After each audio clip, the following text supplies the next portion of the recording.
Okay, we're live. We're live.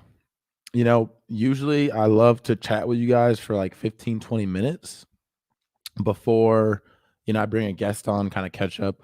We're gonna do that at the end of the stream, not necessarily the end, but after we talk to Aaron and Ryan, because I told them 3:30 initially, and then because I got out of football at 3 o'clock and had to come home, eat, shower, all those things, I had to push it back and prep the show. I had to push it back to 3:45. So they'll be coming in here pretty shortly. I'll be covering a few things after we talk with Ryan and Aaron. So if y'all want to stay back, chill, I'll talk with the chat. I'll answer super chats. We'll kind of just chop it up then. But we're gonna start off pretty aggressive, pretty fast. As soon as Aaron and Ryan get on here, I don't want to take up too much of their time. I already pushed it back 15 minutes. So we're just gonna kind of jump right into that, and then we'll go from there if y'all are cool with that. But it's good to be back. Good to see everybody. Thanks everybody for joining the stream. It's gonna be a good one. I'm gonna learn a lot. I know that. I've been learning a lot about the developing situation in Israel and the Gaza Strip and the West Bank. Like it's getting a lot worse. It's getting a lot worse. And we'll talk to Aaron and Ryan about that. And they're at Aaron's actual reporter and Ryan does a lot of reporting as well. And he hosts uh left bitches who are right and soapbox. So they do a lot of work, especially on foreign policy. So I'm really excited to bring this to y'all. Like I said, um I have a limited amount of knowledge just because I haven't been in the space. I haven't been overseas reporting on this stuff. People like Aaron have, and this is really one of their main central focuses. So I want to make sure I bring on people who are extremely knowledgeable about these things to educate not only myself but to educate the audience as well. So appreciate y'all. Brandon said, "How are you doing today, man?" I'm doing good. It's been a crazy long day with football. I kind of just been doing that up until pretty much 45 minutes ago. So hopped right on here, and excited to speak with y'all. So thanks for coming by, being a part of the live stream, being part of the chat. What's up, Tony? What's good? Uh, how do you say this? Studio. How do you say your first name? I don't want to say the wrong thing. Let me know how you actually say that name. Max Blumenthal is better on foreign stuff than Aaron is. They're both great. I'll have to get Max on too. I know Aaron, just have a little bit more of a relationship with Aaron than I do with Max, but definitely will reach out to Max and get him on. I know he's on Jimmy's show a lot, and I learn a lot from him when I watch that too. So yeah, Aaron Maté is the GOAT. Yeah, Gaza fights for freedom. Yeah, I need to get Abby Martin on too. I need to, because Gaza fights for freedom. That's something I've watched a little bit of it. I have to actually sit down. This week has been insane schedule wise. I've been kind of like running all around, so I haven't got a chance to sit down and watch the whole thing. But Jackson Hinkle was watching it the other night when I was talking to him, and he was kind of updating me on some of the stuff that was happening. And it's like we both understand the situation, but when you watch something like what what Abby Martin was able to produce at Empire Files, then you could just get a better in-depth, real on the ground look at the situation there and the plight of the Palestinians and the struggle of the Palestinians and the way that Israel is acting as an occupying force, forcefully ethnically cleansing certain neighborhoods. And I mean, this has been going on since, right, 1947, 1948, just encroaching, further encroaching on these people's homes. And it's super fucked up. And then it's just, we'll talk about it more. We'll talk about it more when they come on. So I don't want to get too ahead of myself. Um, Mr. Monotone said one of the best documentaries, man. Shit hit me hard, especially as someone who had family in the Holocaust. And see, this is yeah. I mean, and this is the grossest part, is that people like other, uh, Israeli Jews, or just Jews overall, who don't agree with the right wing government of Israel, and obviously they're not anti-Semitic, they're Jewish themselves, but people will just say, ignore those people, or we don't listen to those people. Those people don't have, usually those people aren't getting, a voice in the mainstream media. So it's sad that, it's sad that people act as if, Israeli Jews or Jews overall are a monolith and all think and act the same way. Just like it would be ignorant to look at the United States and what everything that we do across the world and act like everyone here agrees with that. Not even close. Not even close. But then, I mean, that is essentially what people used to do and have done.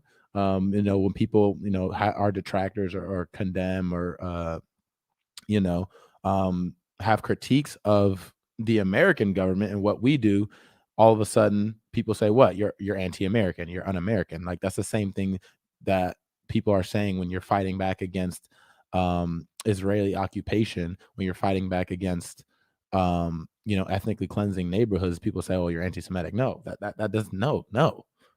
And if you like, they'll even say someone who literally is a Jewish person who does not agree with this, what are you gonna call that person anti-Semitic too? Like, it just falls so flat. It's such a tired excuse, and I'm kind of pretty, like, new. Like, I feel like I was one of the people who also kind of, I always stood with the Palestinians. I understood the struggle, a little bit, but I also felt like I strayed away from it a little bit because I felt like I didn't have all the knowledge necessary to really speak, with conviction about this stuff, which is what I like to do. Y'all know I like to do that. And I felt like I was gonna get smeared as some type of anti-Semitic whatever, just because I'm speaking out against what the Israeli government is doing. So it's an effective tactic. It is an effective tactic that has worked, but I think that's being completely broken down in this moment, which is why it's so important. Okay, I literally forgot to send um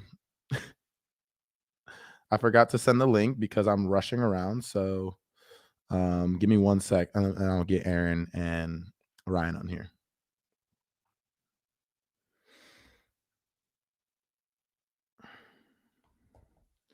So just give me 1 sec.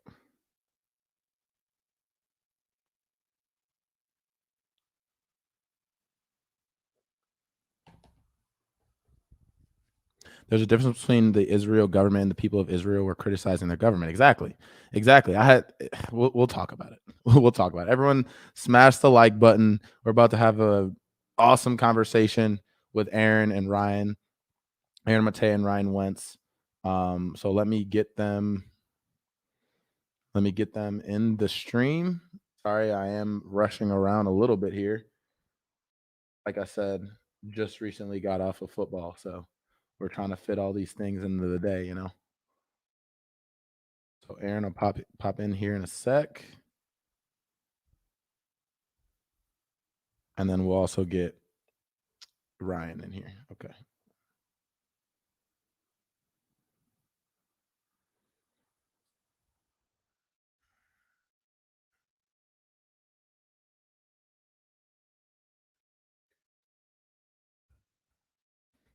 Okay, cool. Here we go.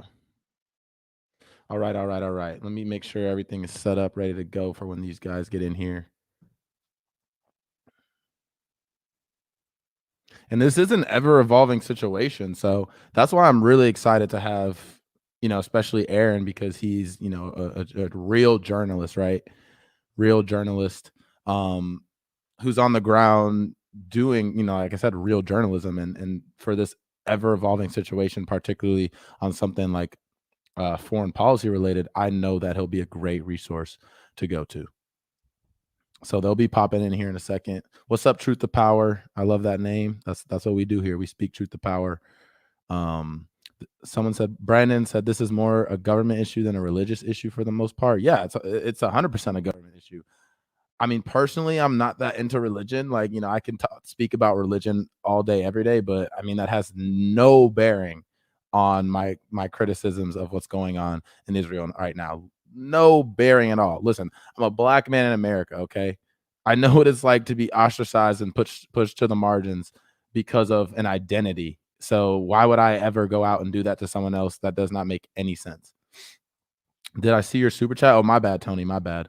Abolish APAC. Appreciate that super chat as well. Abolish APAC. When Ilhan Omar tweeted about APAC 2 years ago, I learned a lot. Yeah, Ilhan Omar has been speaking out a lot about this. So hopefully, she'll step up and I don't know, hold some feet to the fire like she's been doing, but also in a tangible and substantive way as well. So we have our two guests here. So first, let me bring on the one, the only Aaron Maté. Aaron, how's it going, man? Hey, Justin, how are you? I'm good. I'm sure this is especially when it comes to foreign policy, which is what, and this is Aaron Maté. Sorry, I want to give a proper introduction of the Grayzone and also pushback with Aaron Maté, which is on the Grayzone. Appreciate you coming on and being, an actual journalist and an actual source that someone like myself can go to for the real news on the situation. Because I think we oftentimes, especially when it comes to like places like Venezuela, like Israel Palestine, the Palestinian struggle, or like China, Russia, like it's hard to get real information, coming in. Like it's hard to tell what's real and what's not. So appreciate you being on. Let's bring our other guest as well. This is Ryan Wentz of Soapbox and Left Bitches Who Are Right. I love that. Thanks for having me on. Yeah, thanks for coming on, Ryan. So let me just jump right into it. Don't want to take up too much of y'all's time, but obviously this is a kind of evolving situation. Let me go ahead and share this. So this says Israeli air and ground troops launched a large assault on the Gaza Strip, sweeping aside international appeals for de-escalation of the current conflict. Now, that's not the worst headline I've seen. I've definitely seen worse headlines than that. But what is kind of the situation on the ground? I'll start with you, Aaron. What's going on right now in the Gaza Strip as Israel has air and ground troops that are attacking there? As we're speaking, Israel's launched a new wave of bombing, indiscriminately attacking homes. They've already leveled entire residential towers in the last few days, and that is continuing now. No pretense even to be targeting militant targets. Gaza is one of the most densely, if not the most densely populated areas in the world. It's basically an open air prison, and they're just bombing civilian homes at will.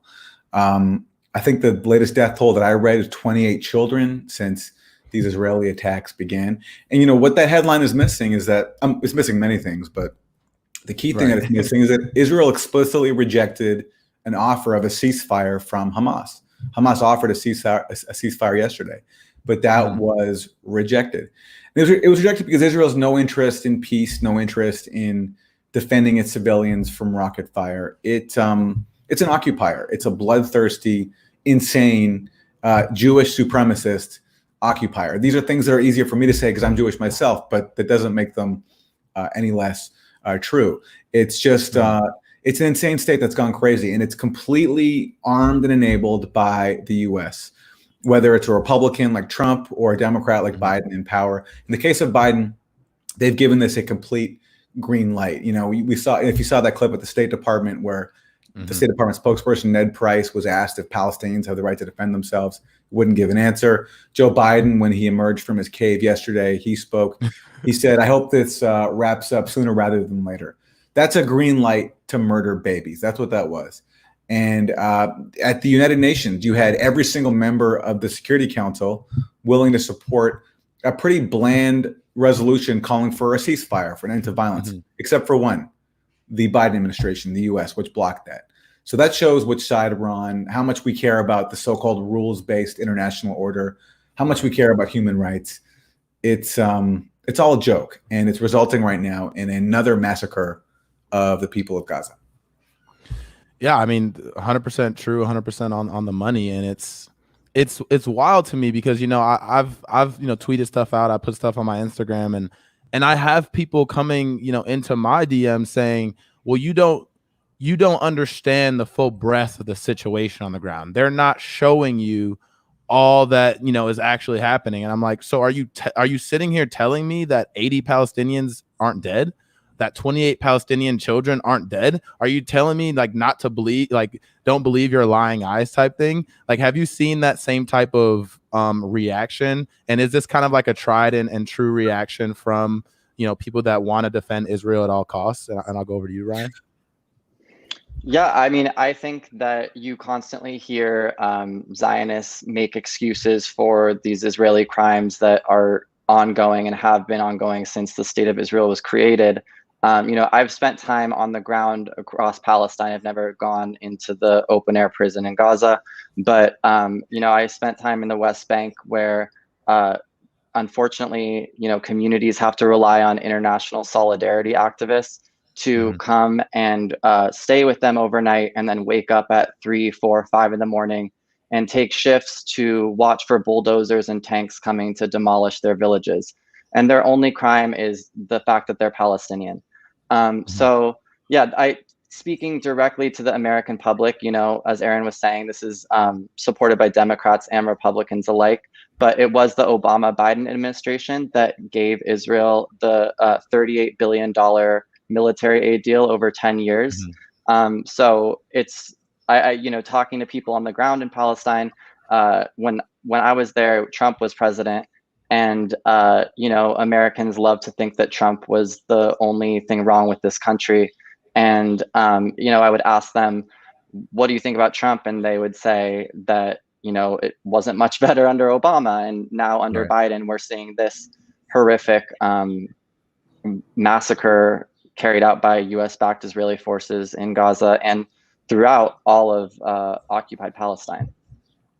But see, what you don't understand, Ryan, is it's the lesser of two evils. It's the lesser of two evils. But what we see constantly is, for people overseas, there is no lesser of two evils. For people in Palestine, for people living, in Gaza Strip, people living, under this Israeli occupation, there is no lesser of two evils, right? And so let me go over to you, Aaron. Like, what has, if the audience hasn't seen Biden and the Democrats' response, I mean, I showed it. I was live streaming from Status Quo yesterday, and I also showed Nancy Pelosi's response. What do you think it'll take for someone like Joe Biden, someone like Nancy Pelosi, and the establishment of the Democratic Party to actually come out and take a stand against Israel? Like, I mean, if they're not doing it now, if they didn't do it back in 2014, right, when Obama was president, with just massacres happening, like, what is it going to take for them to actually, speak out against Israel as an occupying force and as an apartheid state? It'll take a massive popular movement here in the US, which is possible because I think broadly, despite decades of propaganda that have been used to justify Israeli mass murder campaigns and ethnic cleansing campaigns since its foundation, the American public now is pretty sympathetic to the Palestinians.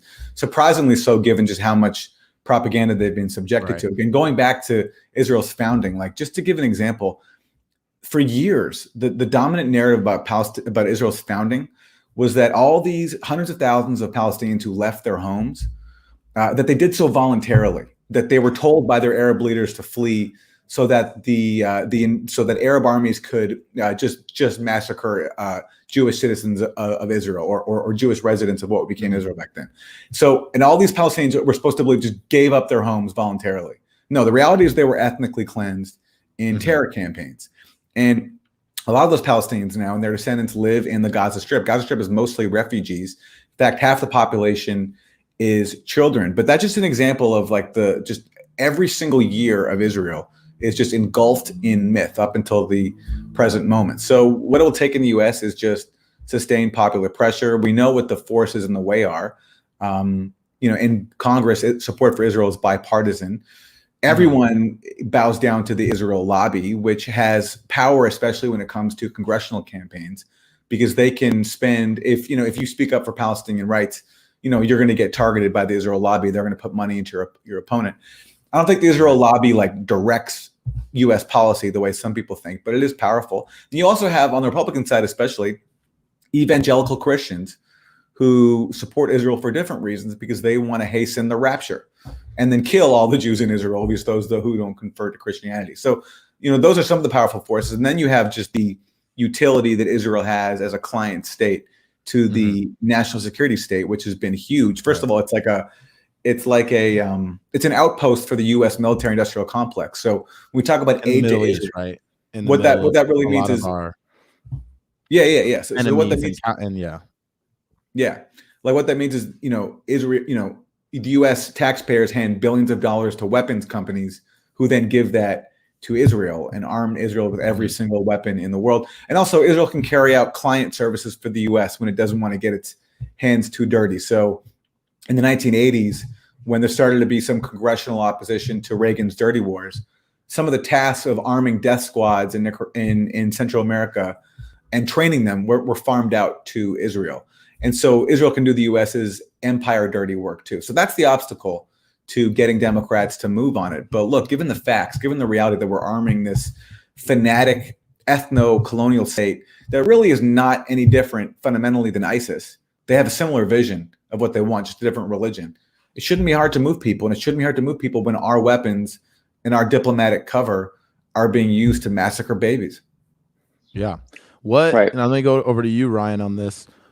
You know, a lot of people on the left have been screaming and saying, you know, Palestinians have a right to self-defense. And of course, you know, like you were saying, Aaron, with the State Department representative couldn't even condemn the killing of children, Palestinian children, and couldn't say that, like Israel, like they were saying, that the Palestinians have a right to self-defense. So let me go over to you, Ryan, on that. Like, where is that stemming from?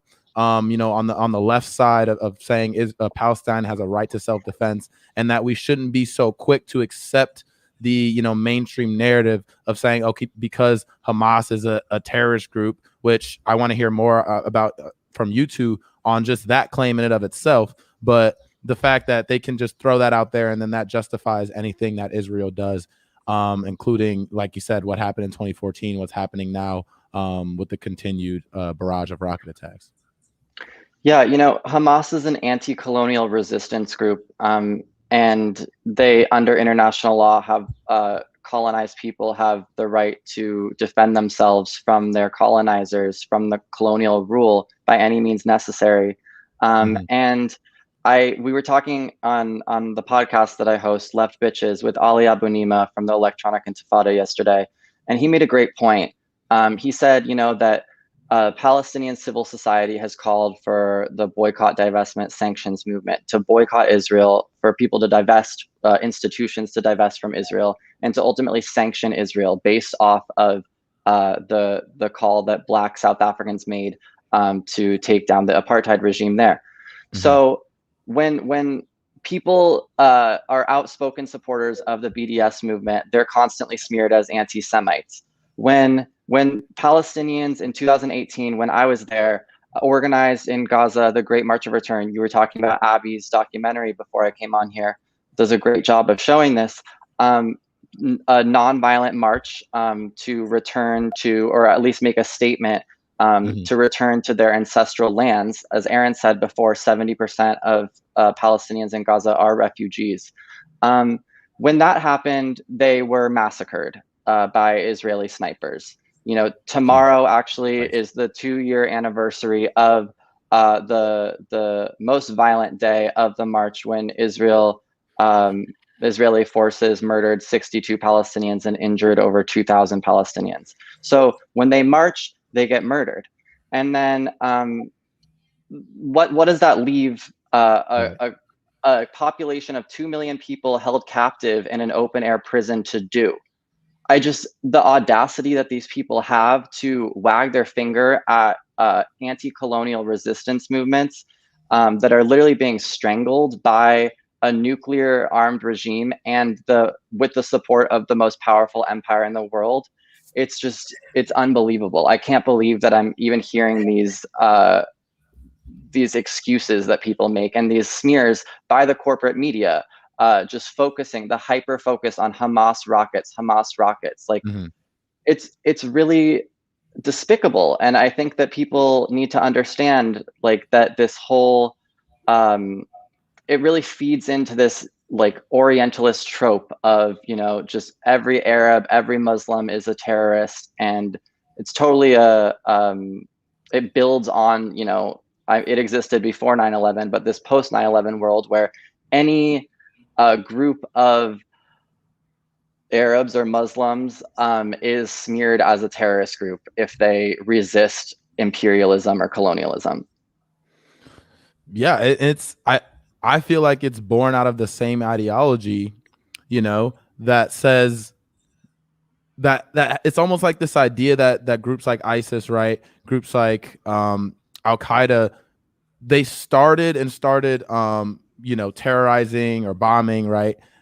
Before they were bombed, right? Before they were terrorized by, the U.S. empire or U.S. allies across the world, right? So people here in this country seem to have like this idea that if, you talk about places like Florida, right? Places like Texas. Oh, if someone comes into your house or comes on your property, you have a right to defend yourself with guns, with whatever, right?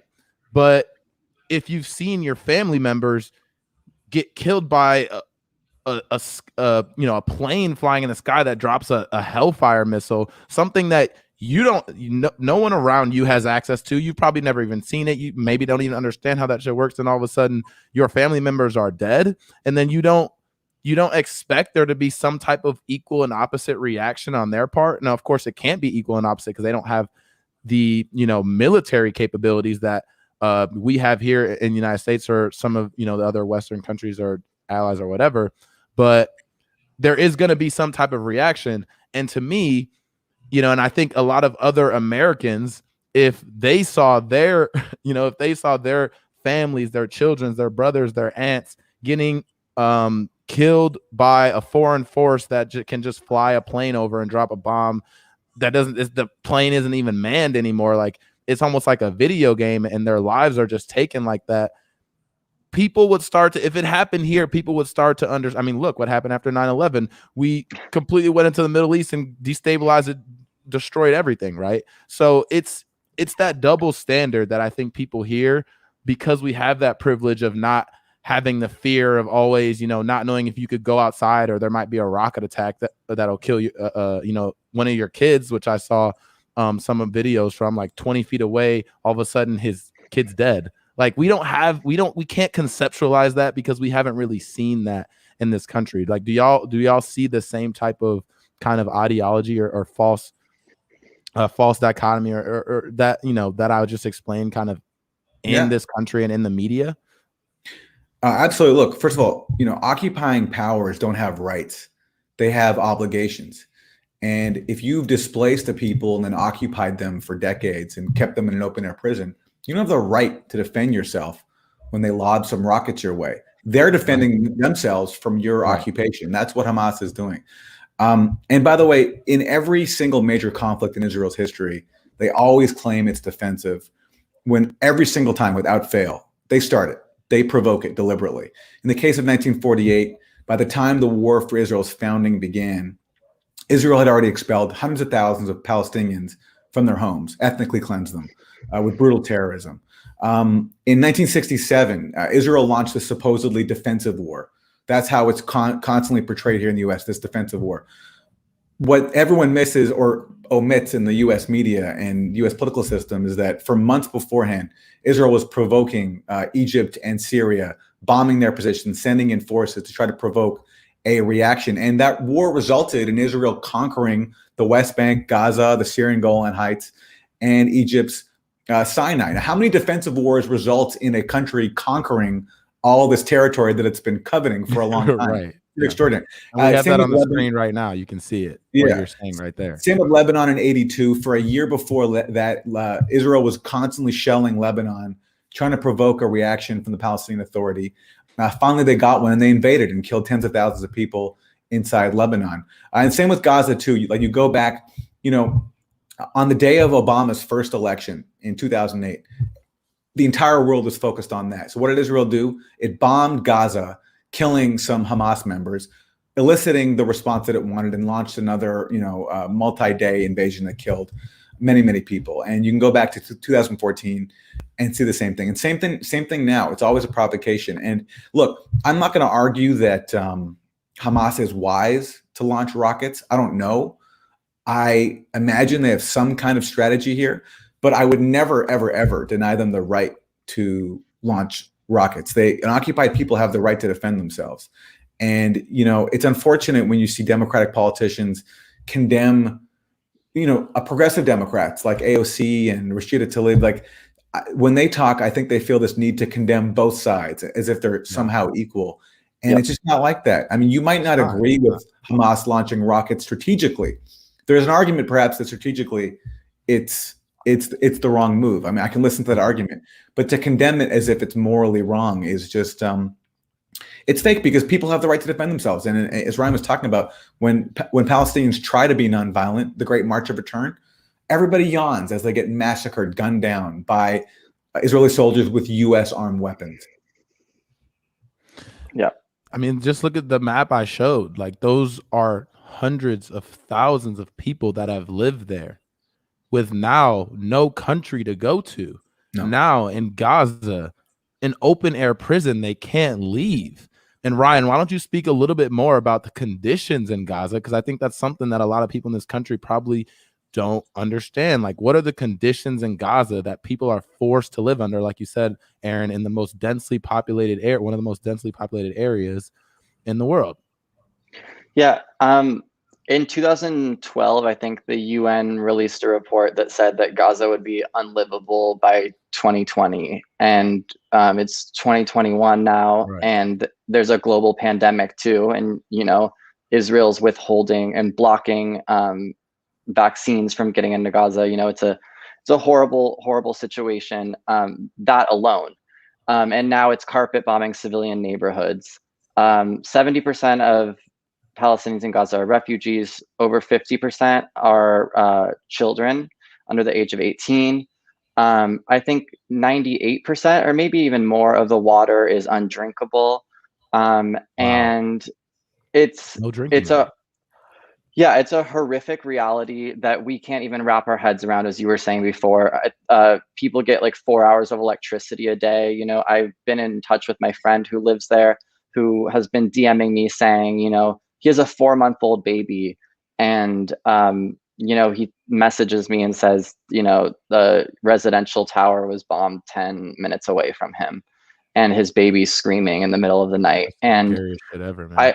I just don't think people are being provided with that context by the corporate media, which is why it's so important for people like you, Justin, and you, Aaron, like, to blast this shit out and get the truth out there, because for 73 years the truth has been suppressed. And Palestinians, when they come out and speak about the reality on the ground, they're smeared. You know, Ali went on a German news channel the other day, and today they released a letter or something saying that he's an anti-Semite.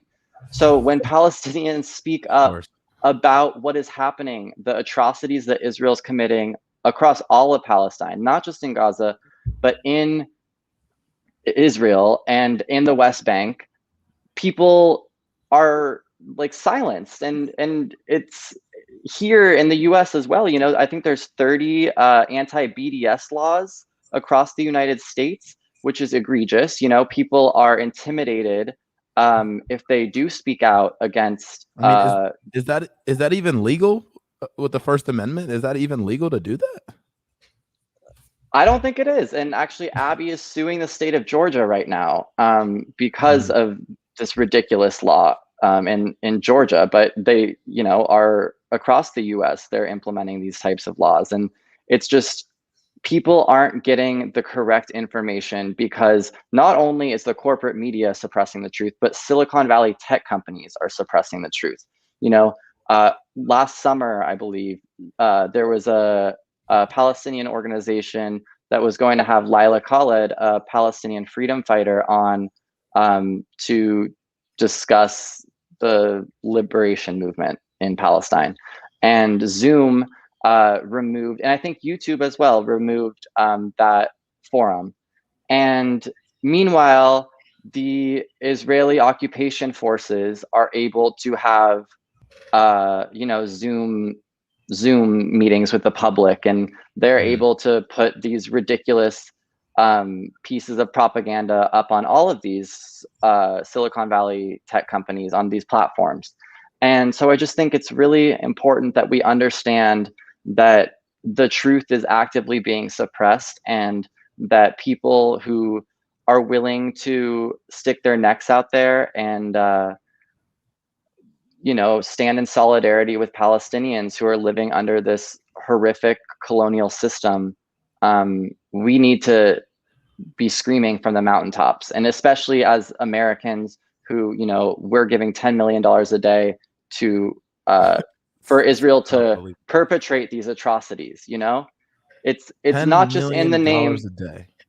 It's not just in the name. Israel's not just claiming to be committing these war crimes in the name of like Jewish people around the world, but they're also doing this with money. We're about to pay our taxes here in the US, right? $3.8 billion this year alone will go to Israel to accelerate its colonial project. And I just think that people need to understand how high the stakes are, and that if we don't speak up, who will? Obviously, Palestinians will be the ones to liberate Palestine, but people in the in the US have a role. And that's why I really admire what both of you guys are doing. No, I admire what you're doing as well. And I'll go ahead, Aaron, if you want to add something. Well, I just, you know, just talking about how sadistic Israeli U.S. policy is towards Gaza. There, you know, you can give a million examples. So the water, that's a result of deliberate policy, you know, sabotaging, bombing Gaza's sewage plants, its water system, preventing Gaza's fishermen from even fishing their own waters and actually killing them if they stray too far on their boats. War crime, right? Constant war crimes. And there was even in 2012, it emerged something just so typical of Israel. This advisor to the Israeli government named Dov Weisglass, who was the advisor to Ehud Olmert, who was the Israeli prime minister at the time, at the sort of liberal end of the Israeli political spectrum, as if, even though in reality they're all right-wing fanatics. But he said that there was a deliberate Israeli policy to, quote, put Palestinians in Gaza on, quote, a diet. So what Israel did is they calculated the amount of calories that citizens of Gaza would need to basically not die of hunger, keep them alive and have them not die of hunger, but just the bare amount. And based on that, they use those calculations to then decide how much food they were going to let into the Gaza Strip. So let these people live on a, quote, diet, just enough so that they don't die of hunger, but that they still suffer. That's the Israeli mentality that rules Gaza. And I should also say that we've seen these horrifying videos of, you know, Israeli bombs flattening residential buildings, flattening towers where media companies are based out of, and those buildings will not be rebuilt because of this genocidal blockade. The rubble will stay. It looks like the buildings that were bombed like a couple of years ago are still in ruins, you know. And this is what the policy does. You know, people are being carpet bombed and then they can't rebuild their homes, they can't rebuild their neighborhoods. So, and what does that mean for, I mean, just the housing situation, right? Like, it's already the most densely populated place, and now that, you know, whole apartment buildings that house hundreds of people are just gone now. So what is the next step that people even can do to have a place to be housed? Well, they have nowhere to go. They can't leave Gaza. Israel doesn't let anybody leave. It's literally a prison. You can't leave it even if you wanted to. I mean, some people get out on student visas, but the amount of the population that can actually leave is a tiny fraction. Look, there's a great film called Killing Gaza made by Max Blumenthal and Dan Cohen. I recommend it. And they interview people who've lost their homes, and you see where they're living now. They're living in ruins and in tunnels. I mean, it's people pack into, you know, I imagine all the people who've lost their homes now, if they know someone, they'll pack into another house that's already filled with people. It's a ghetto. It's really, I mean, the closest analog I can think of is the Jewish ghettos under Nazi Germany. Just people deprived of all the means they need to survive. You know, it's interesting you brought that up, because I mean, I don't know if y'all saw it, but there was videos that were coming out of a Palestinian or an Arabic ice cream shop that was being completely destroyed, And the first thought in my mind was like Kristallnacht, right? Like that's what first came to my mind. And it's crazy that, you know, and you can speak to this more, Aaron. I don't know if you had family living in Germany during the Holocaust or whatnot, but to see that now being turned and flipped around and done to another people by, you know, the state that was created as a result of the Holocaust, like, is just incredibly gross. And it's like, it's almost like a de-evolution, right? A de-evolutionary state. Like, what does that trigger in you, like, kind of emotionally, seeing something like that happen, which, you know, happened to people like your ancestors back in the 40s in Nazi Germany? Like, how does that hit you emotionally? Yeah, well, you know, in my case, my great grandparents were shipped off to Auschwitz and murdered. My grandparents survived. My father was born as an infant. He was born, and then a month or two later, the Nazis invaded Hungary, and so he lived the first year of his life under Nazi occupation. And he only survived because he was smuggled out of the Jewish ghetto in Budapest to a family friend who was living away from there, who was not Jewish, and so that's how he survived. And so, you know, look, you can imagine the anger I feel when a government that claims to speak in the name of Jewish people is now acting like Nazis. There should be no shying away from that comparison. It's the tactics and the attitude of a Nazi state. This idea of it's a Jewish supremacist state. Everyone knows that now. There's even a party in the Israeli parliament called Jewish Power. Right. Imagine if we had a party here in government called White Power or Christian Power. You know, it's called Jewish Power. That's what Israel has become, and it's been this way for a long time. You know, this isn't some new phenomenon, but it's just so out in the open now. You can't hide it anymore. And yeah, those images. You know, there was that video too of these Jews dancing outside the Al-Aqsa Mosque, one of the holiest places in Islam, and they're cheering as it's on as a tree there is on fire. They're cheering that.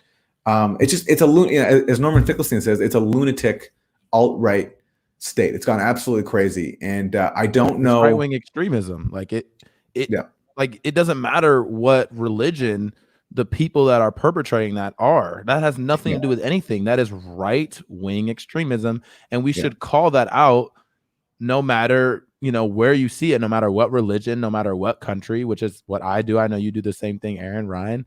And I wanted to get your take on this just before we get to like the final question I have for y'all. But this was shared on RT, and it's just a fascinating story, and it kind of plays to you know, the role of mainstream media here in this country. So it's a quick 2-minute video. Let's play this, and then I want to get you guys' reactions. Beautiful home in the affluent West Jerusalem neighborhood of Kadamon once belonged to renowned BBC Arabic broadcaster Hassan Karmi. He lived here with his family until 1948, when the Israeli army drove him into exile and seized this home along with 10,000 others in the city. In 1984, it was purchased by then Jerusalem bureau chief Thomas Friedman on behalf of the New York Times. Since then, this residence has been home to a succession of New York Times bureau chiefs. This is from a video tour of the home shot by former bureau chief Jody Rudorin. And this piece of furniture was here when we got it. I think it's been here since Tom Friedman, pretty much. Journalist and author Ali Abunimah exposed the story of how the New York Times took over a house from which Palestinians were forcibly expelled. The fact that the New York Times is occupying the property from which the Kadmi family was forcibly expelled during the Nakba, like so many other Palestinians, is so symbolic, because the New York Times' reporting has for so many years served to kind of justify and cover up Israel's expulsion and dispossession of Palestinians. And here the New York Times goes beyond simply the complicity of its reporting to becoming really an actual participant in this Nakba. So, I mean, that just speaks right to what you were talking about earlier, Aaron. It's that the mainstream media for so long it's been hard to break through the mainstream media and actually get the side, of the Palestinians, right? The people that are being oppressed, the people that are being occupied, living under an apartheid state. And can we really be surprised when the New York Times literally owns a home Settlers. from right? Like, it's literally settler colonialism, and it's being propagated by the highest powers, the papers of note right here in this country. Like, how does that make you feel as a journalist to have to be, cooped into the same type of profession as people like, the New York Times, who own this home, which used to be a Palestinian home? I mean, basically, they're on par with the fanatics who are trying to expel Palestinians from not just expel, steal the homes of the Palestinians in East Jerusalem, which set off this whole latest round of violence. They're no different. They stole a Palestinian home. And look, in the case of New York Times correspondents, you can look at many of them, including the current one, I believe, who have kids who serve in the Israeli army. Wow. Imagine imagine the New York Times employing a Palestinian journalist whose child fought in the Hamas resistance, or fought in the Intifada resisting Israeli occupiers. I mean, they'd never do that. But here, it's okay to have your kid in the occupying army. And it doesn't stop. It doesn't stop at the New York Times. Like the Atlantic, the editor-in-chief of the Atlantic, for instance, Jeffrey Goldberg, was an Israeli military prison guard. That's right.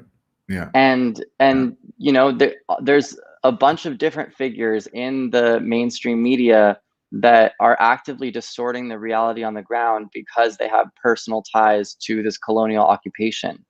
Yeah. It's just unreal. No, it is. It's almost like that story is almost too crazy to believe. Like, unless you have like real proof of it, it's almost like, come on, you're busting my balls. There's no fucking way that's real.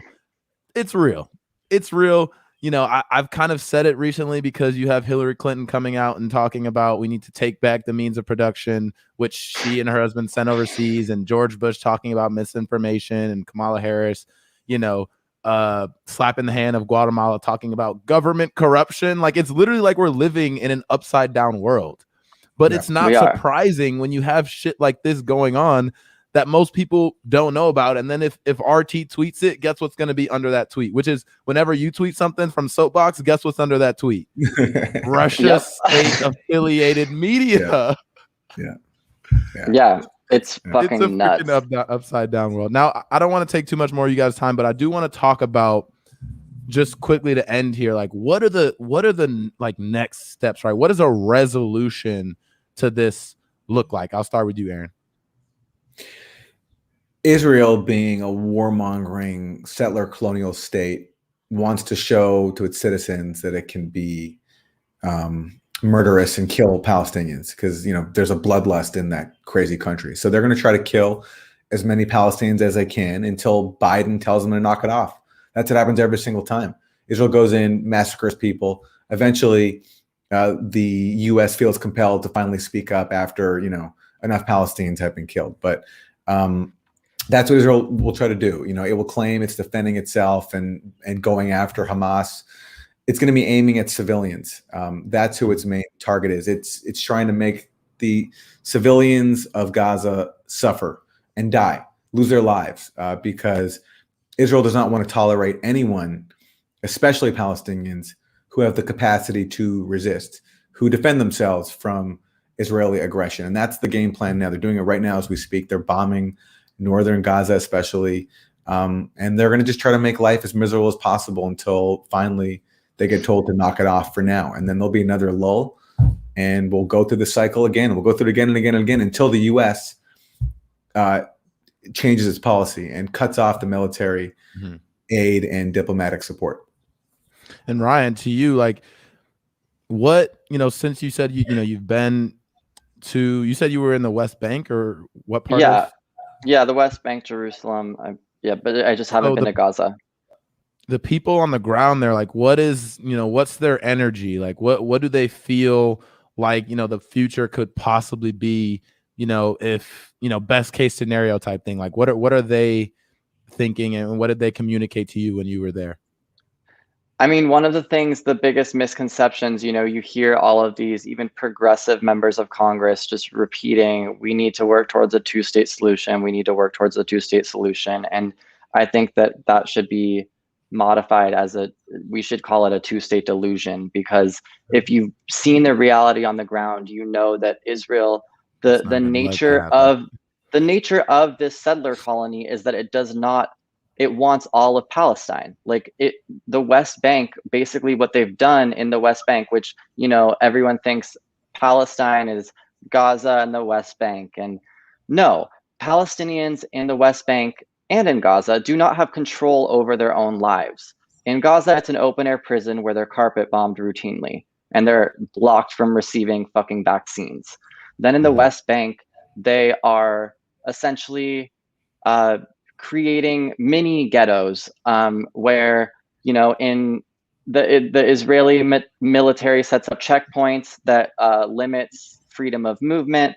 And these checkpoints are horrifying. It feels like you're walking into a slaughterhouse. It's the most humiliating experience that I can even imagine any person having to endure.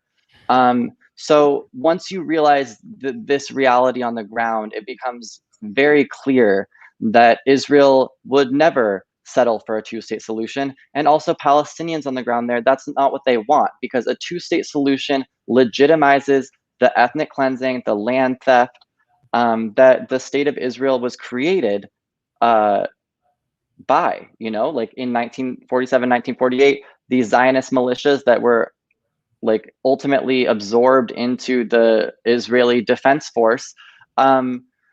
They were the ones that carried out these massacres and expelled all of these civilians from the villages that their families had been living in for generations. So once you realize that this is an issue of colonization, I mean, the solution isn't to just divvy up the land.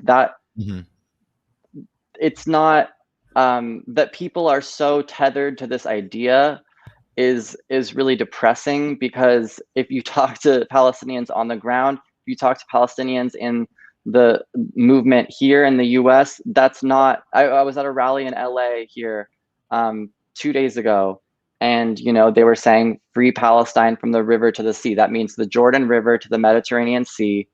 This colonial racist entity needs to be dismantled, and that doesn't mean mass expulsion of Jews. It means that this Zionist regime that is prioritizing one group of people over another and totally subjugating the indigenous resistance needs to be dismantled. So I think that people in the US need to come to the conclusion that what these liberal politicians keep repeating has done nothing. What has happened over the last 20 years? Well, Palestinians have been pushed down even more. Gaza, the conditions in Gaza have deteriorated even more. We're past the point of it being unlivable. So how is this complicated? I just don't understand how anyone can make that I'm with you. claim. I'm with you. Is South Africa any type of model to look at, ending an apartheid state? I'm truly asking out of ignorance on this, because I don't know a lot, and I would love to get you guys' view on what the future could potentially look like, if we have some type of movement to end this apartheid state that you're talking about. It's definitely a model, but we have to recognize the differences too. So look, the tactic of BDS, boycott, divestment, sanctions, that's the tactic that's out there, and which we all can support in our own personal lives, and also by encouraging it with government as well. The problem with South Africa, and the roadblocks to achieving the same outcome of dismantling apartheid is that Israel is way more valuable to U.S. imperialism than South Africa was. By the end of South Africa was kind of it was an annoyance for the U.S. imperial system. They'd already been tiring of it for many years. So it wasn't difficult for the U.S. to get behind the rest of the world in opposing South African apartheid. Of course, the U.S. was one of the last people to do it. Reagan tried to prop up South Africa as much as he could, but eventually it happened. But the obstacles are just politically are that much greater. And you have in the case of Israel, all these liberals in Congress who pretend to care about diversity and who claim to oppose ethnic supremacy in the U.S. They're unabashed supporters of ethnic supremacy in Israel Palestine. So the obstacles are just there. But look, we're in the U.S. We enjoy a huge amount of relative privilege to everywhere else in the world, especially the Gaza Strip, and it wouldn't be difficult given the horror of what is happening there to build up popular support. And I think we should target Democrats for now, because they're the ones who are lending progressive cover to all this, to like liberal cover. Mm-hmm. Nancy Pelosi, talks about how, and Joe Biden has said this too. Both of them said that if Israel hadn't been created, then the U.S. would have had to create it itself. That's much as people love Israel, so they should be called out for their just insane hypocrisy in supporting a mass murdering, racist ethno state. And it's not difficult because so many people are already disgusted just by what they see. Like you can't hide. There's so much propaganda, but you can't hide the fact that this is a occupying power, maintaining a decades-long occupation, massacring a civilian population. Killing kids. The death toll now is 28 kids so far in Gaza, but by tomorrow, I'm sure it will be more, And so with some public pressure, I do think that things can change. And to Aaron's point, I think that we need to build this mass movement, not just against Israeli apartheid, but against U.S. imperialism, because this is U.S. foreign policy in action. This is literally I am 26 right now, and I can't even imagine what it would be like to be having my analysis currently and it being 2003 and watching the US invasion of Iraq. This is what we do. We bomb the shit out of the global South. We sanction people. We starve them. And for why? For profit, for geopolitical power. Yeah. So people need to build this consciousness of opposing U.S. imperialism at every turn, understanding that what's happening in Palestine right now is representative of the impact that the U.S. empire has all over the world. It's inextricably linked, like you said. And guess what? It doesn't just happen overseas. It gets brought right back here to America. Because guess what? American police departments are sending their cops to get trained by the same people that are perpetrating the very thing we've spent this whole time talking about. So it's inextricably linked. And that's why it's really going to take a broad global uprising of the working class and the oppressed, right? And that's why we have to make sure we're looking at, what's going on in the Gaza Strip, right? And we're standing with the Palestinians, with the oppressed, against the oppressor. I really appreciate you guys coming on the show. I know this is an ever evolving situation, so maybe next week I can have you guys both on. I've really enjoyed this conversation. Aaron, why don't you let everyone know where they can find you, and if you have anything interesting coming up that you'd like to mention. thegrayzone.com, and I'll be doing more on Gaza very soon there. Okay, awesome. And go ahead, Ryan. My Twitter account is Queer a la Mode, and I am with Soapbox _Soapbox on Twitter and Soapbox Stand on Instagram. And we have a podcast called Left Bitches, so everyone should check it out. And I'd love to have both of you guys on. Awesome. Well, thank y'all so much. Everyone in the chat, make sure you guys give them a follow, check out their show, subscribe, all that stuff. They're doing the important work that a lot of us don't know about, or a lot of us, can't break through because of the propaganda in the mainstream media, like we've talked about. So appreciate you guys so much for coming on, and take care. We'll have you back on soon. Justin, likewise, man. Thanks so much for all you do. Thanks for having me. All right. Of course. Thank you both. All right. Wow. Amazing interviews. Like that was definitely one of my favorite interviews. I don't know about you guys, but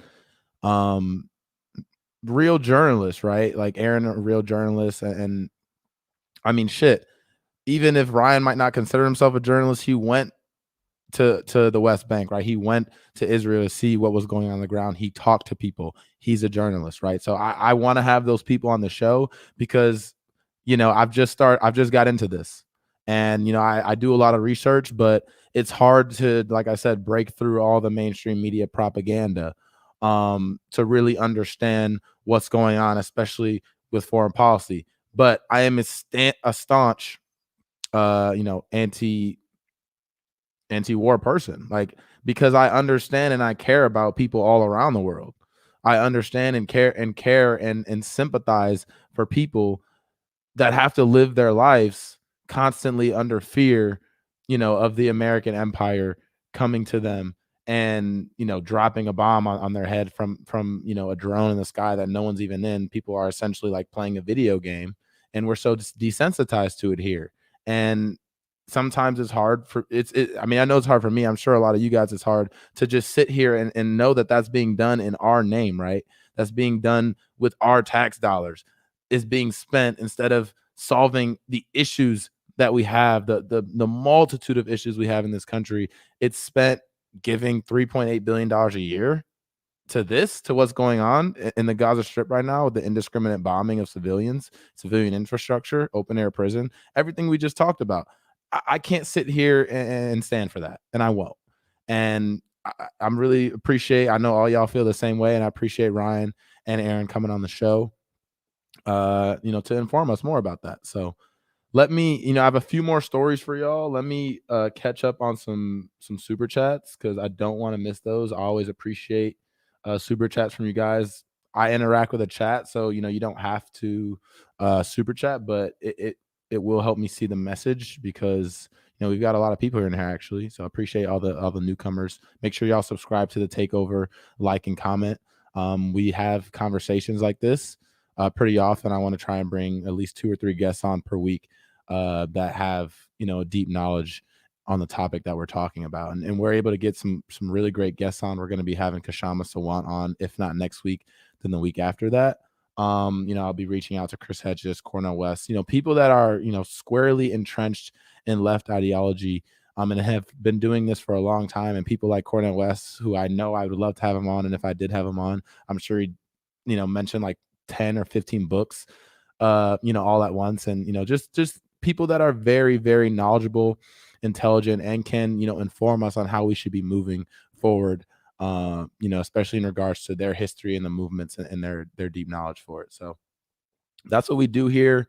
That's what we're gonna continue to do. Like I said, a few more stories, but let me catch up on these super chats real quick. Like I said, appreciate all the super chats that y'all have sent in. So let me start with Metal King 1417. Appreciate the super chat, man. Israel has become the very thing it was created in response to, fascists. Yeah, exactly. And that's what we were talking about, like with the destruction of that Arabic ice cream shop, right? They're breaking the glass, they're celebrating outside. I'm like, that the first thought in my mind was Kristallnacht, right? You learn about that. I'm pretty sure everyone learns about that in the high school curriculum. And like to see that being perpetrated by the very state that was created in response to what was going on in Nazi Germany, it's just gross and disgusting. And it makes me feel like we're moving backwards as a people. And I never want to see that. Gerald Johnson, appreciate the super chat all the way from Canada. Appreciate that. Is the gas leak Colonial Pipeline experience related to the cyber attack? We're going to talk about that, actually. We can do that story next, actually. Sage and Fool, appreciate the super chat. I know you're in here a lot, so appreciate that. Did Israel commit any massacres during the Trump admin, or was it just them admin in 2014 in this? I think 2014 was the last like wide scale large bombing campaign. I don't think there's been another one since then, like large wide scale one, but I think there might have been smaller ones, but I'm not completely sure on that. We'll have to bring Aaron back on and ask that question. Kate, appreciate the super chat. Is any of the Netanyahu escalation to deflect from Netanyahu corruption scandal? I wouldn't be surprised. Like that's what, and it's funny, we always say like Israel has this, burgeoning democracy, the only one in the Middle East. But I mean, this guy's been in power for, I don't know, was it almost 2 decades now? It's been a long time. And so people, might not call him a dictator, but I mean, there's authoritarian tendencies there for sure. And I would not be surprised if he made that move. Like that would, I mean, obviously I think the corruption trial has been tabled. So if that's what he was trying for, it worked. Right. So I wouldn't be surprised, Kate.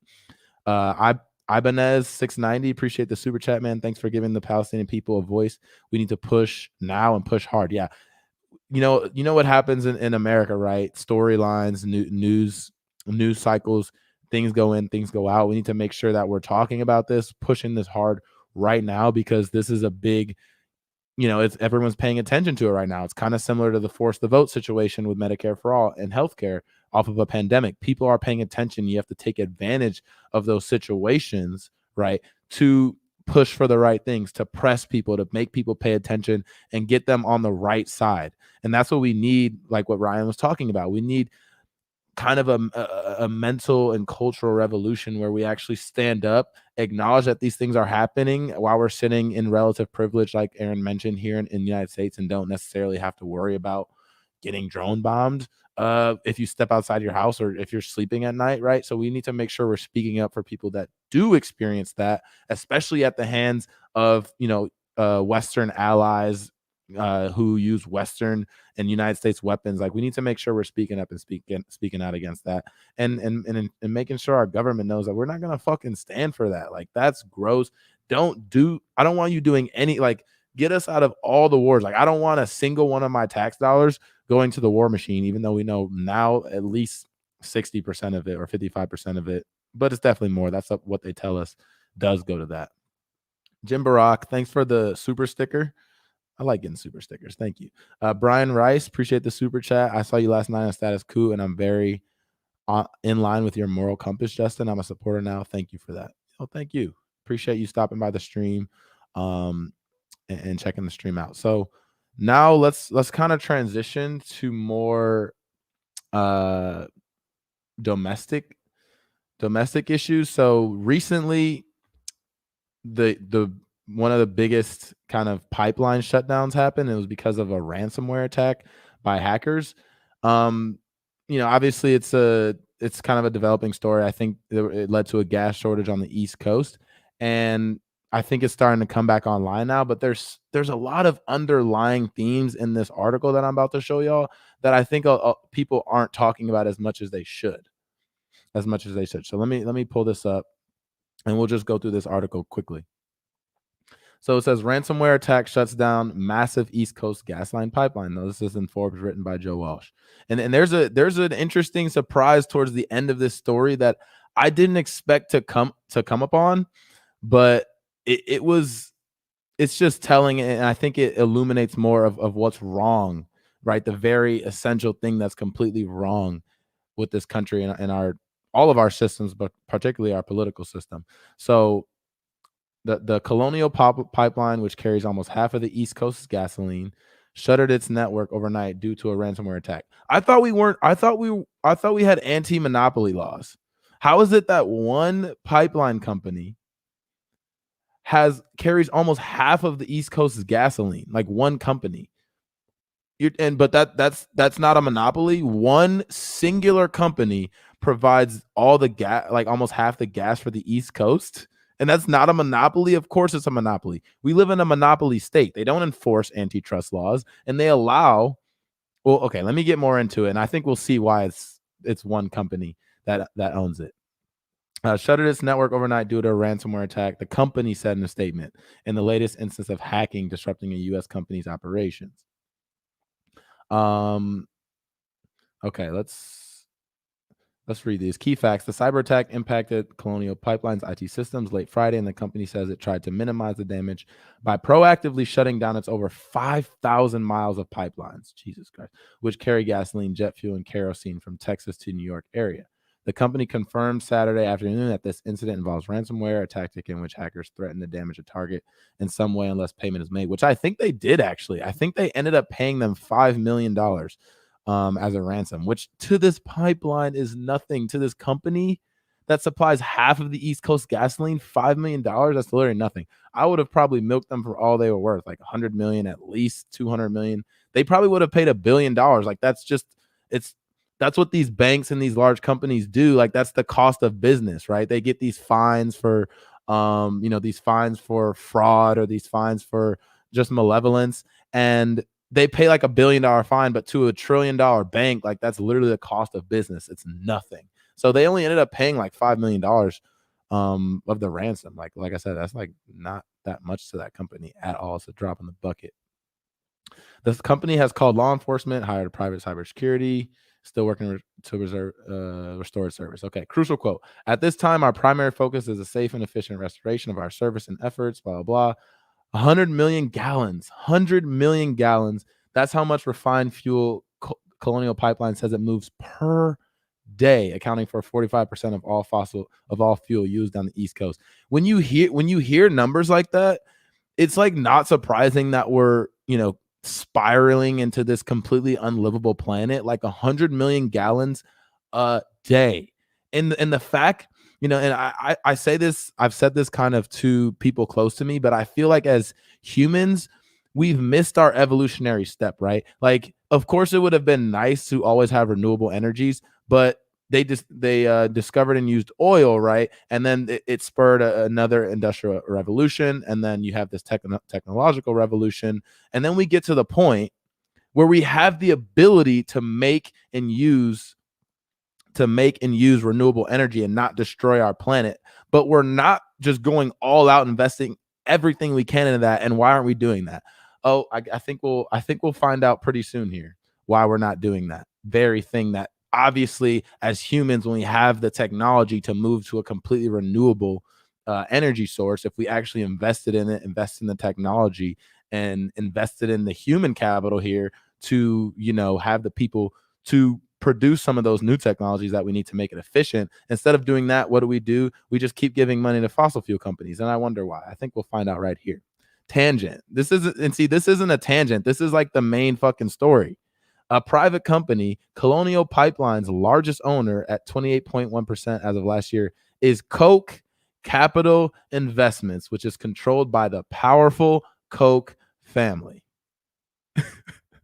That's why Colonial Pipeline, which is owned by Koch Investments, Charles Koch, the Koch family, who essentially owns the Republican Party from the state and local level all the way up to the federal level. The reason we're not actually pushing for completely renewable energy is because the Koch family, which funds all these politicians in the Republican Party, which are a super far right-wing party at this point, and then the Democrats funded by other, maybe not the Koch family, but other, the fossil fuel industry. These industries are funded by the same corrupt corporate industries as well. They follow right along with the Republicans going further right and further right and further right. That's why we have the situation that we're in this country. That's why you can't, what makes sense about formulating a system around one powerful family who's the majority owner of a pipeline which services half of the East Coast, and then if something happens to them, then we have an energy shortage because we're putting all our eggs in that one basket, and that one basket is owned by Charles Koch and Koch Industries. Like, that's insane. Like that, and that's the little nugget that was hidden that this writer will say is a tangent, but to me it's the central issue and central part of this story is that this pipeline is owned by the Koch family, and it gets worse. So we're gonna skip that, but look at this surprising fact. Here we go. In 2016, part of Colonial Pipeline's network shut down for several weeks due to a leak and explosion in Alabama, causing gasoline supply shortages and price spikes in the South. The company paid more than $3 million in fines to the state of Alabama. Once again, like I just talked about, what is $3 million to the Koch family, which is a $100 billion family? What is $3 million in fines? So they get to operate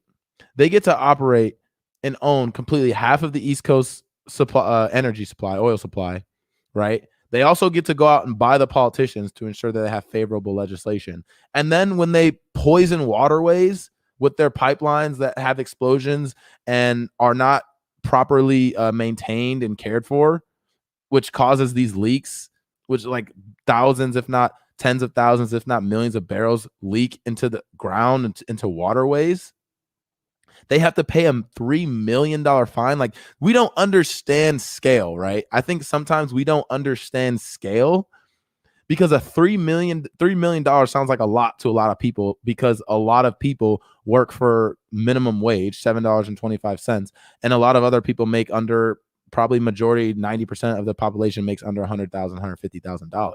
So we don't understand the scale of $3 million, which is a drop in the fucking bucket to someone like the Koch family and Colonial Pipeline, whatever the company that owns that. It's a drop in the bucket. It's not, it's the cost of business. It's not actually going to prevent them from doing anything in the future, from not, they'll probably save money by not fixing and keeping up their pipelines and keeping them maintained. They'll probably say, they'll make a calculation, because under capitalism, you say, what is going to cost me the least? What's going to cost me the least? And if it's a $3 million fine after we can operate these things for decades, moving 100 million gallons a day, and how much money do you think that is a day? A day. If they're moving 100 million gallons, how much money do you think they're making a day? $3 million is probably a drop in the bucket of what they're making a day, and that's their fine for leaking oil into people's waterway, people's water, people's drinking water, clean drinking water, things like DAPL. Like, that's the fine they get, when you could potentially have some type of long-term health effects from that, right? It's ruining the environment around you. And that's a huge cost to you and your family and your personal life. But to them, it's $3 million, which is nothing.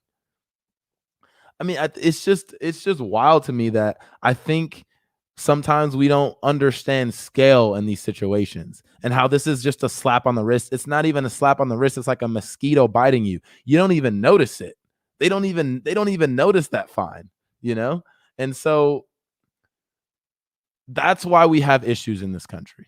That's why we have major issues in this country, because one, a lot of people probably don't even know this is happening. A lot of people probably don't even know this company is owned by Koch Investments. And a lot of people don't even understand how this one family, we're talking about, we have a democracy, right? This one family can shell out a bunch of money, right? Have a monopoly, make billions of dollars, and then buy politicians.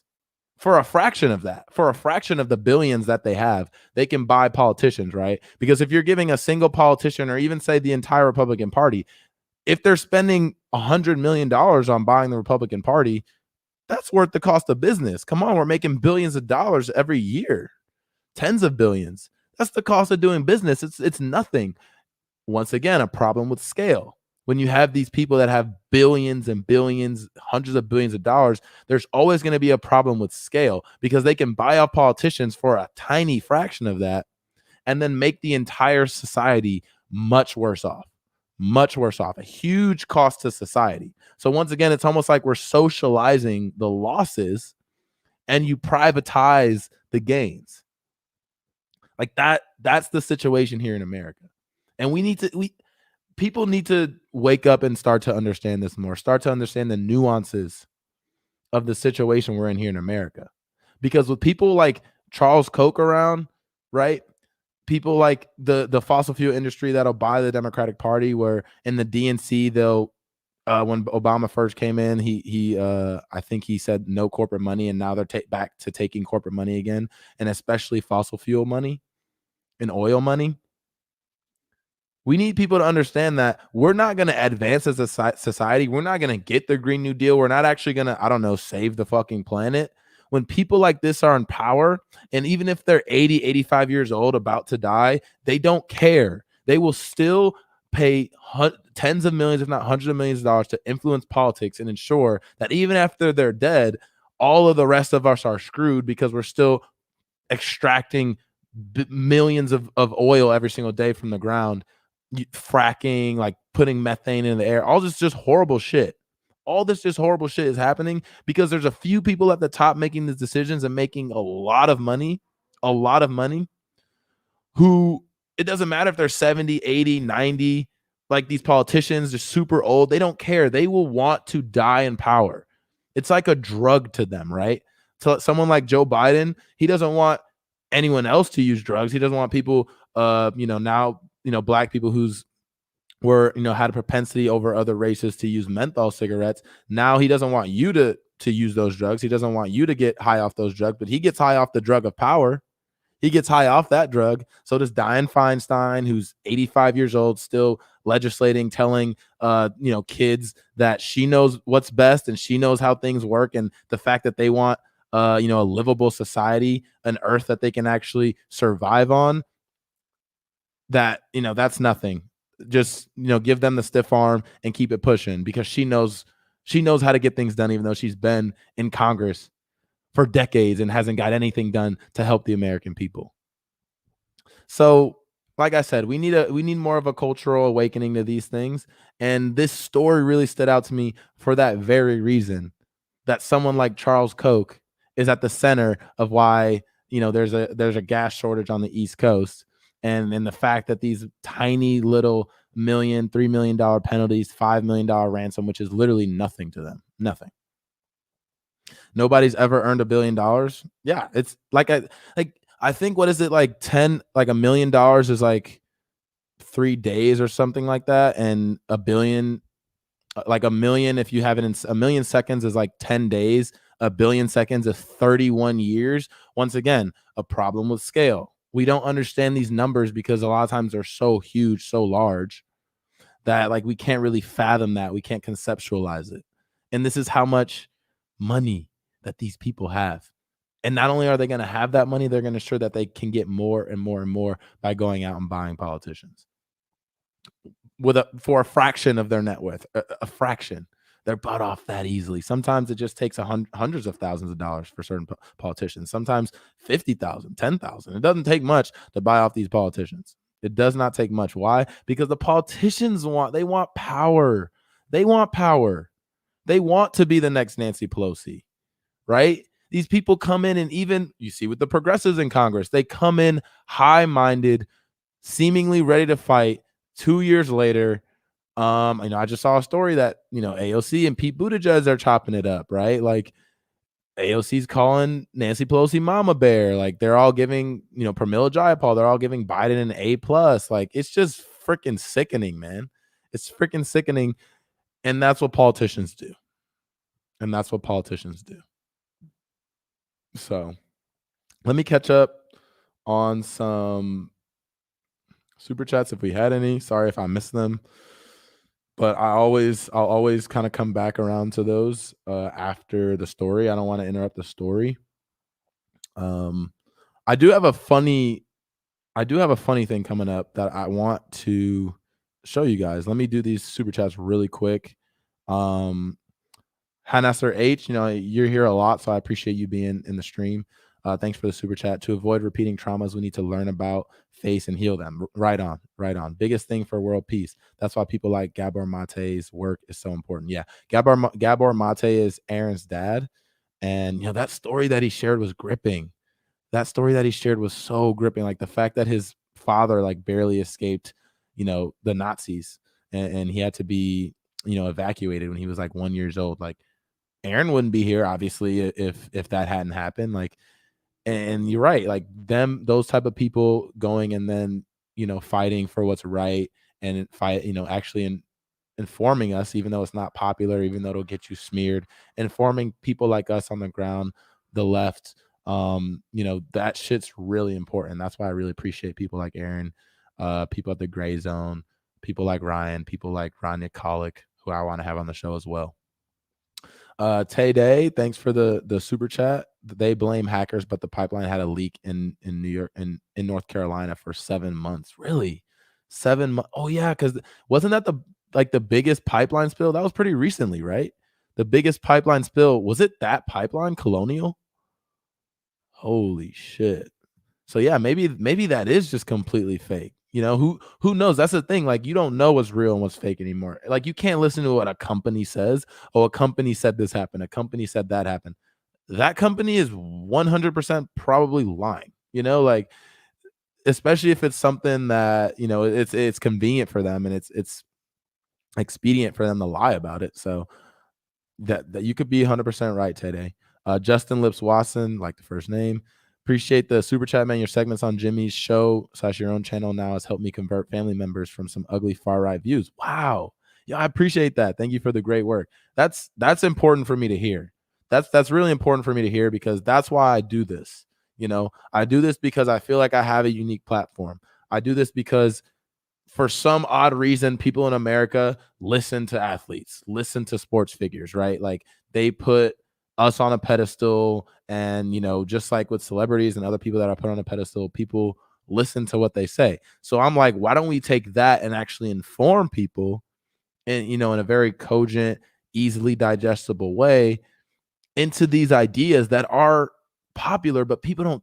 I feel like people are, it's almost like people are afraid, right? You had the people on the right, right? The Trumpers who were at first, or at least were kind of afraid to like admit they're Trumpers, right? We have that almost on the left where people are like afraid to admit that they're actual lefties, right? They're not just Democrats, they're actual leftists that want these policies, right? People are scared of that label. Why? Because you're going to get labeled a socialist, you're going to get labeled a communist, all this other bullshit, right? That's what's going to happen to you. We've seen that in history. And that is a scary thing. That can be a scary thing because people, you know, even if they don't know you, all of a sudden you're labeled this thing and they assume everything about you. They assume everything about you. And that's really another thing that's kind of fucked up in this country as well. And just in our culture and society. But the more we can push these things out there and the more we can make it easily digestible, make it tangible, like bruh, if we had Medicare for all in this country, like you would not have to struggle with healthcare bills. You wouldn't have to struggle with copays and deductibles. You wouldn't have to stay in this job that you hate just because you have to make sure that your you know, your family is taken care of in case of some type of health crisis, right? Like we have to tell people these things and make it relatable to their very lives, to their very existence. And that's how you can make it tangible. That's how Bernie can go on Fox News and break through a completely propagandized you know, audience with simple policies that would affect their lives as well. And they can go on there and clap for him on Fox News, right? On Fox News. That's how that's how you really build this coalition. And that's how you know, change the culture, and it starts on the ground. And that's why, you know, I'm really happy to do this and I want to continue to do this. So thank you, Justin. Thanks for that super chat. I appreciate you letting me know that. And I'm glad, that I can do that, for your family members. And I've been trying to do it with my own family members. Like I've been trying to do it with my own family members. Like I love my dad, like to death. Like he's, you know, my role model. He was a single father of 3 kids for 4 or 5 years, struggling on, you know, making sure that we all could go to our sports that we wanted to do, extracurriculars, making sure we were all good and taken care of, right? Like I love my dad to death. That's, you know, that's my dad. That's my father.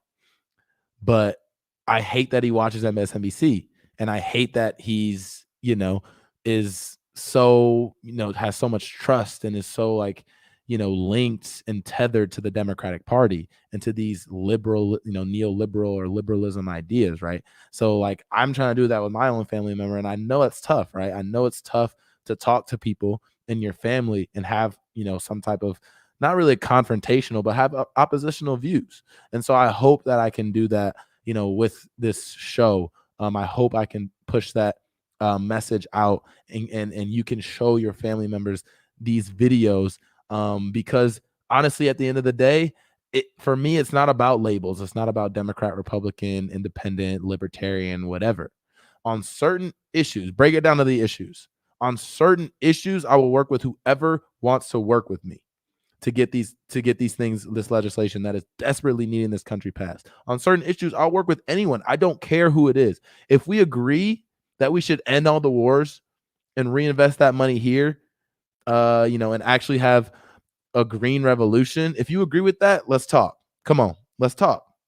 Like I don't care your background. I don't care what political party you subscribe to. I don't care. Do you agree with me on this issue? Let's fight together. Let's fight together to get it done, right? Like that's the important part. That's what we should be doing. That's what we should all be doing. And we have to get away from what the mainstream media, which is owned by who? Corporations, which are run by who? Elite, very rich, well-paid people who have you know, who have a conflict of interest when it comes to keeping the system the way it is, right? So don't listen to that. Don't listen to them trying to continue to separate people, trying to continue to say, oh, and places like Twitter, social media, these Silicon Valley monopolies. Don't let them continue to algorithmize you out of actually interacting and talking and seeing other people's views and being able to break those down and break through to those people. Don't let them do that, because that's exactly what they want. That's exactly what they want. They want to divide and conquer. They want it. That's their new game plan. That's their new game plan. Ted said, Justin, I personally hate children, but I'm as proud as a dad of you. Thank you, man. Thank you, Ted. I appreciate that. I don't think I'll be having kids either, to be honest. I mean, it's going to be tough to bring a child into this world, especially with America on a decline as an empire. And who knows how, this defense industry and these, war hawk, craven warmongers would do if, it really came to the point where we, the United States wasn't going to be the global reserve currency, or, Europe and Asia came to some type of trade agreement that didn't involve us. That might be a scary time.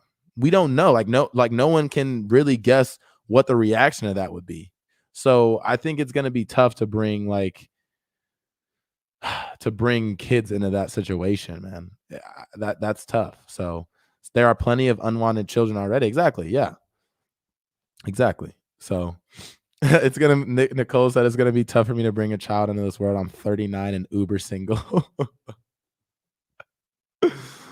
Oh yeah. Someone said, are you thinking about forming Yami Kira said, are you thinking about forming a political union for sport players? I think you should. I'm about to be on a call on Friday, that's tomorrow, with some NFL representatives, and we're going to be talking about activism and some tangible things that can be done. And so I'm going to be bringing up a lot of, the stuff that we talk about. I'm really not going to hold back, because I think, like I said, sport players, athletes in general have a big say, right? Have this huge platform and a huge voice, and people listen. And obviously the NFL is one of the most massive corporations in the country. And so I want to do what I can to bring these things to light and actually push for the NFL to make some tangible and push for tangible changes within this country. And it's really, it really is to the advantage of the NFL, of these sport leagues, to make sure that everyone has a living wage. What if a minimum wage worker wants to come see your game, wants to be in those seats, right? You're expanding your consumer base if you have more people that have money in disposable income that they can use, that they can buy jerseys with, that they can buy an NFL ticket, any of these things, a continually declining consumer base, that people that don't have any money, any cash, any extra cash to spend on anything other than rent and food, the bare necessities, you're losing your entire consumer base. You can't keep growing if that's the case. So it's actually in the NFL's interest to do a lot of these things. And if you think about having single payer healthcare, right? Having single payer healthcare, now it's not on the NFL as a corporation to provide health insurance for all of us players, right? That's something taken off of your costs and expenses, right? So that's something that you should also be pushing for. And then the NFL, us as players won't have to take it out of our revenue to ensure that future past players are taken care of when it comes to healthcare, when it comes to having accounts that can be taken out of for healthcare for former players, right? That's all taken away too, under a universal healthcare system. So it's better for everyone. It doesn't even make sense why you wouldn't be pushing for that if you're a corporation, but it's because the elites in these corporations are all together, right? So they feel more for the health insurance industry that would be losing billions and billions of dollars than with the people that would be gaining healthcare, right? That doesn't even make any sense. That doesn't even make any sense. Okay, so I want to do this is something that I came across that is wild, because I knew this was happening. It says, had a Twitter account, this is on Reddit, that would automatically rebuttal Trump's tweets. I have over 100,000 followers, but no idea what to do now. The rest of that shit doesn't really matter, but I knew it. Like these people like Jeff Tiedrick and that doctor, like Dr. Eugene or whatever, and like, do y'all like put spam it in the chat, like any of these other like Twitter anti-Trump warriors where like Trump would tweet and then like a minute later these people would come in with a response on every Trump tweet, every single one. And I think that they were paid to do that. Like I think they'll pay like the Brooklyn Dad, right? Like that came out that he was getting paid to do that. So this idea that there's bots from Russia or Venezuela or any of these are other like China, any of our adversaries, right? Adversaries to the U.S. government and U.S. global elite, or just the global elite in general, the American hegemonic elite. They always claim that it's Russia, it's any of our other adversaries that have bots that are influencing people.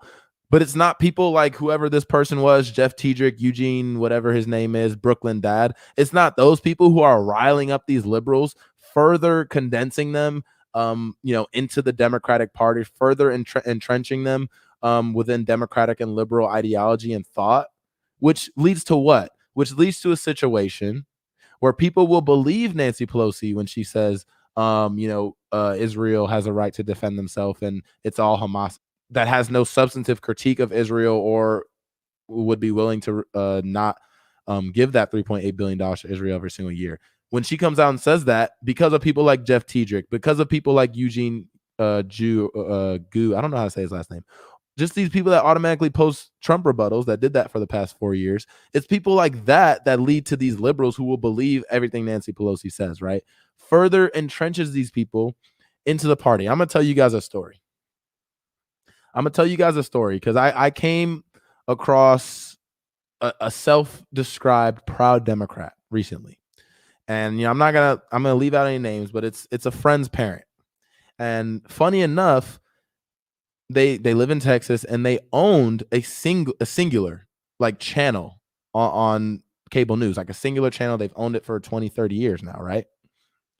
So the fact like learning that, even knowing people still own one single channel and they're not under the umbrella of the 6 corporations that own all US media, that was already surprising to me. And then we started getting into politics, right? They're like, oh, at first I wasn't too sure about Biden, but now I love him. I love everything he's been doing, all this type of stuff. And of course, I'm battling back against that, et cetera, et cetera.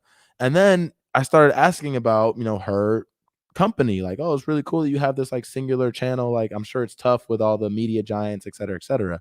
And she's like, yeah, like we kind of got screwed. Like we used to be, it used to be like everyone kind of, there were a few big companies, but it wasn't anything like it is today. Right. And I was like, well, that was Clinton that did that, right? That was the 1996 Telecommunications Act. And as soon as I said that, guess what she said? She was like, oh yeah, everything started to go downhill with Reagan. Like, how do you make that logical leap? Like, how do you make that logical leap where I'm telling you that your company was fucked over by Bill Clinton and the Democrats? They signed the bill into law. That is the reason there's 5 huge companies that own everything now. That's the reason. And the first thing you think to do is turn that around and talk about Reagan? Like this is the trigger that liberals have in their mind now.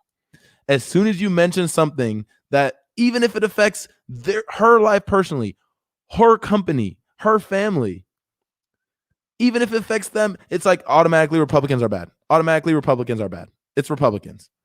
That does not make any sense. Burn News said it's a cult. Like that is cult shit. Like you can't even, like Bill Clinton, he hasn't been president for 24 years. You can't even criticize him. You have to go immediately to Reagan.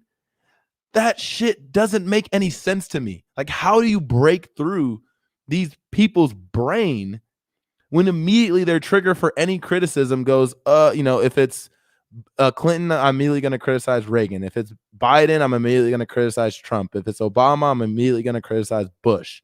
Like, bruh, it's a cult. Like that, like Rose McGowan is right. It's a cult. That's cult shit. Like that's cult thinking. Like that is nuts. Nuts. Just crazy. Here's another thing that I came across recently, and I'm kind of just spitballing here, but that's okay. I like doing that.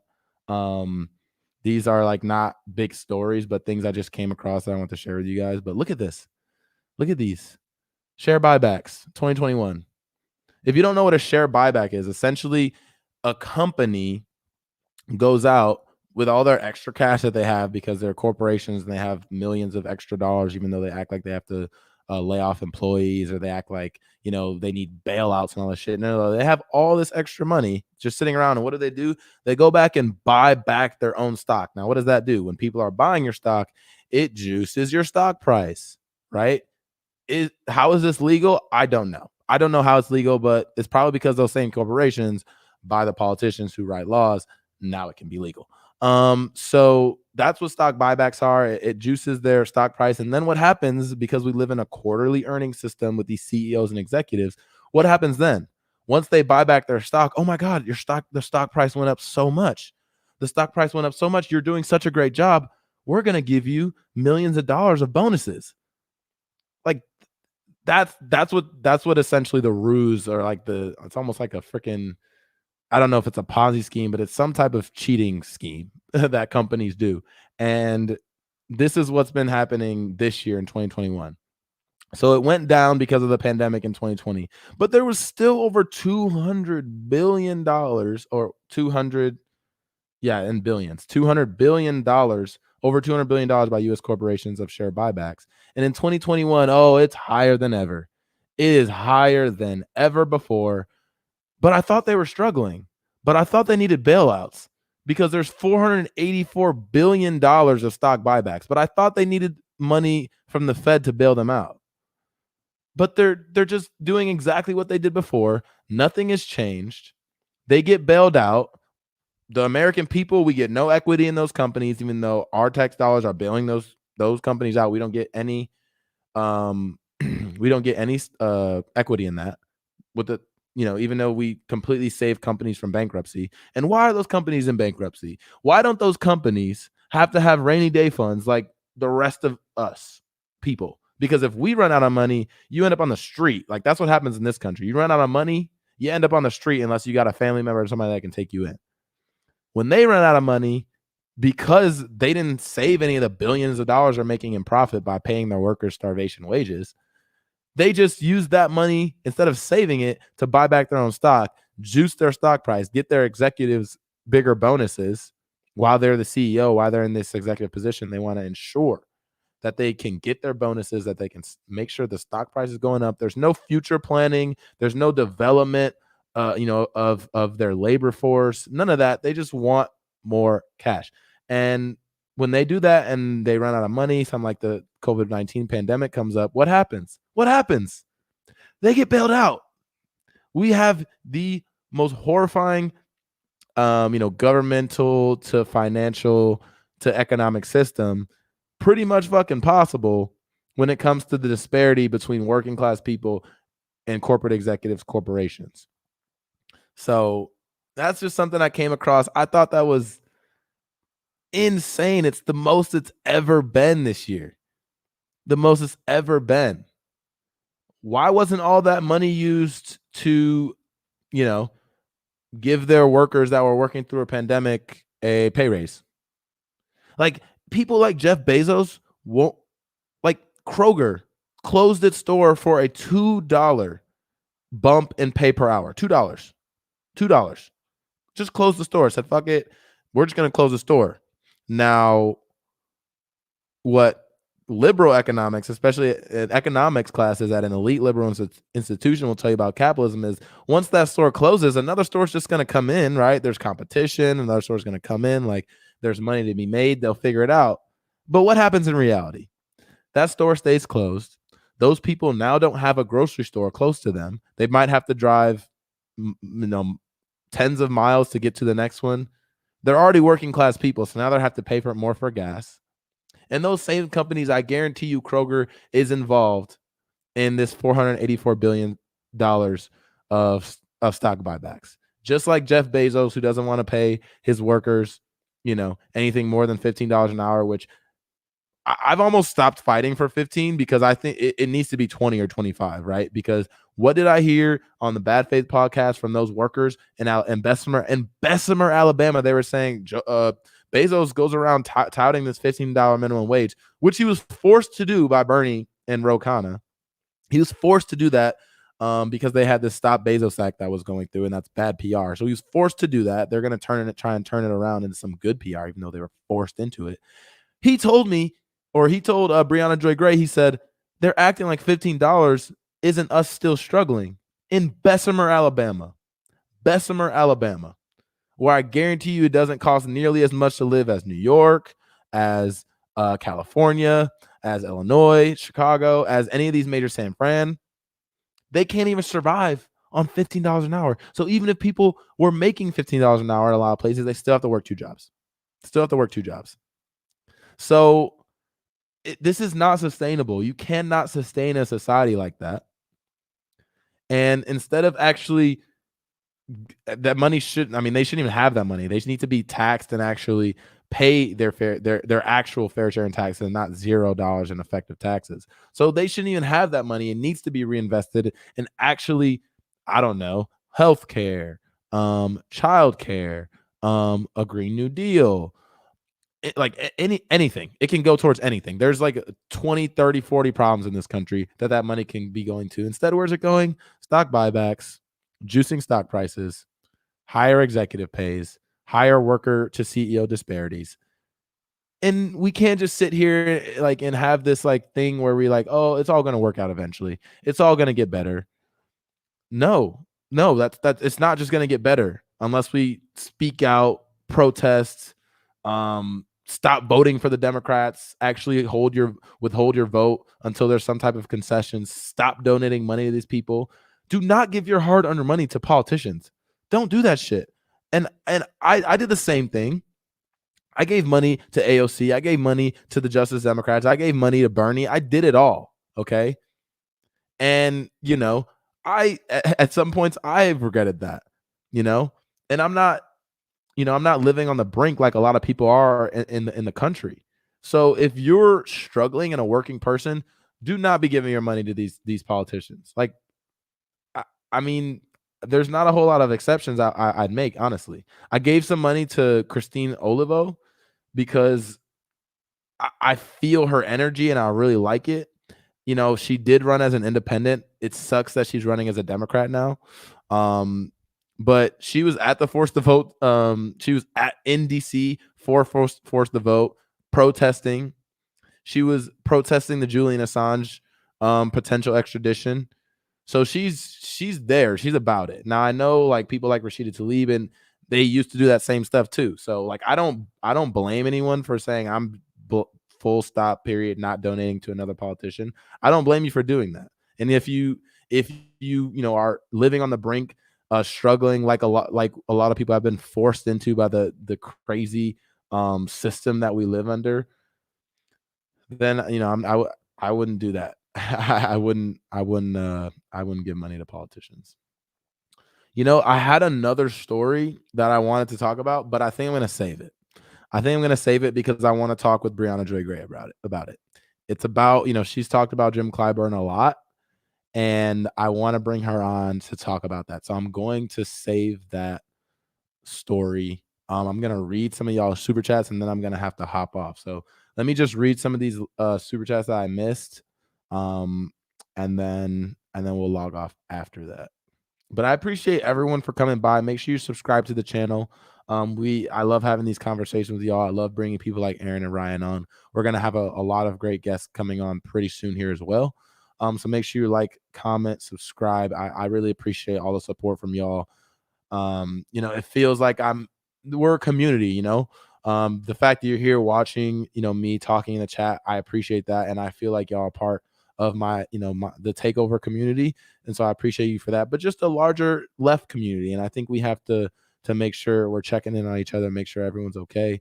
And we have to, have these conversations. I want to make these videos so y'all can go back and talk to your family, talk to your friends about it. Maybe you learned some stuff about Israel Palestine like I did.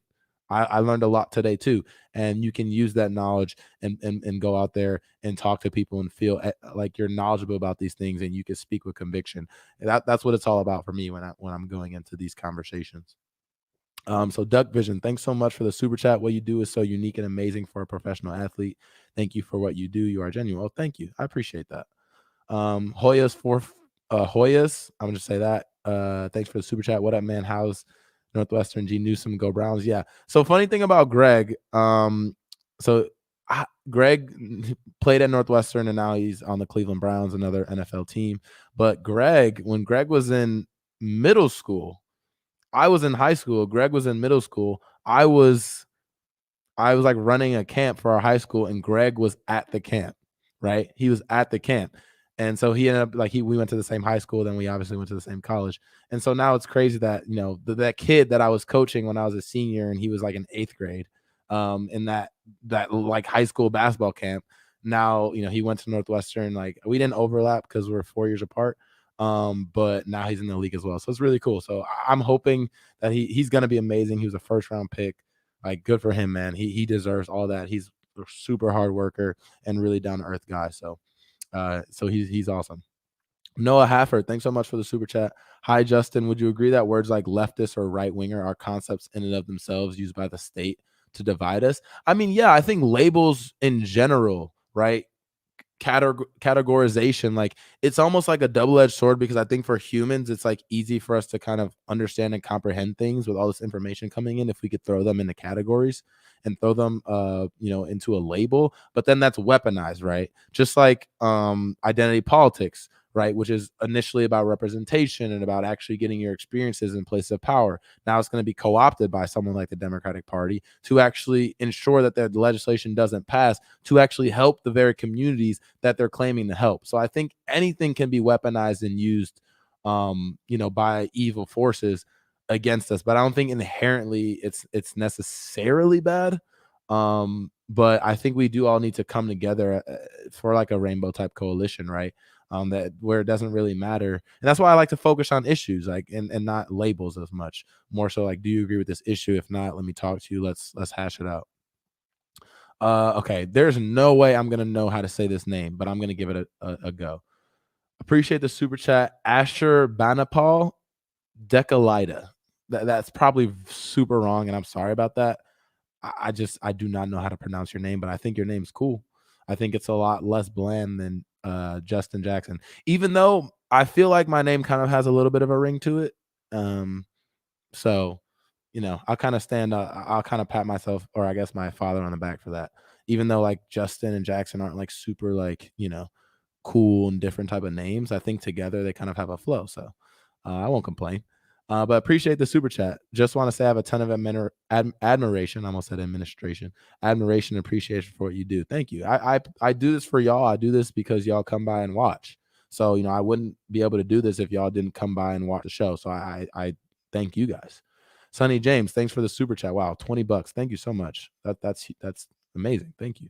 As an anti-establishment leftist, I feel the Democrat or establishment is hijacking the formerly woke narrative. COVID-19 to seize assets, and it will be the two lower middle class who suffer, stacked, packed, and tracked. 100%. 100%. You've seen, especially in the housing market, right? What is the most common way for middle class people to build their wealth, right?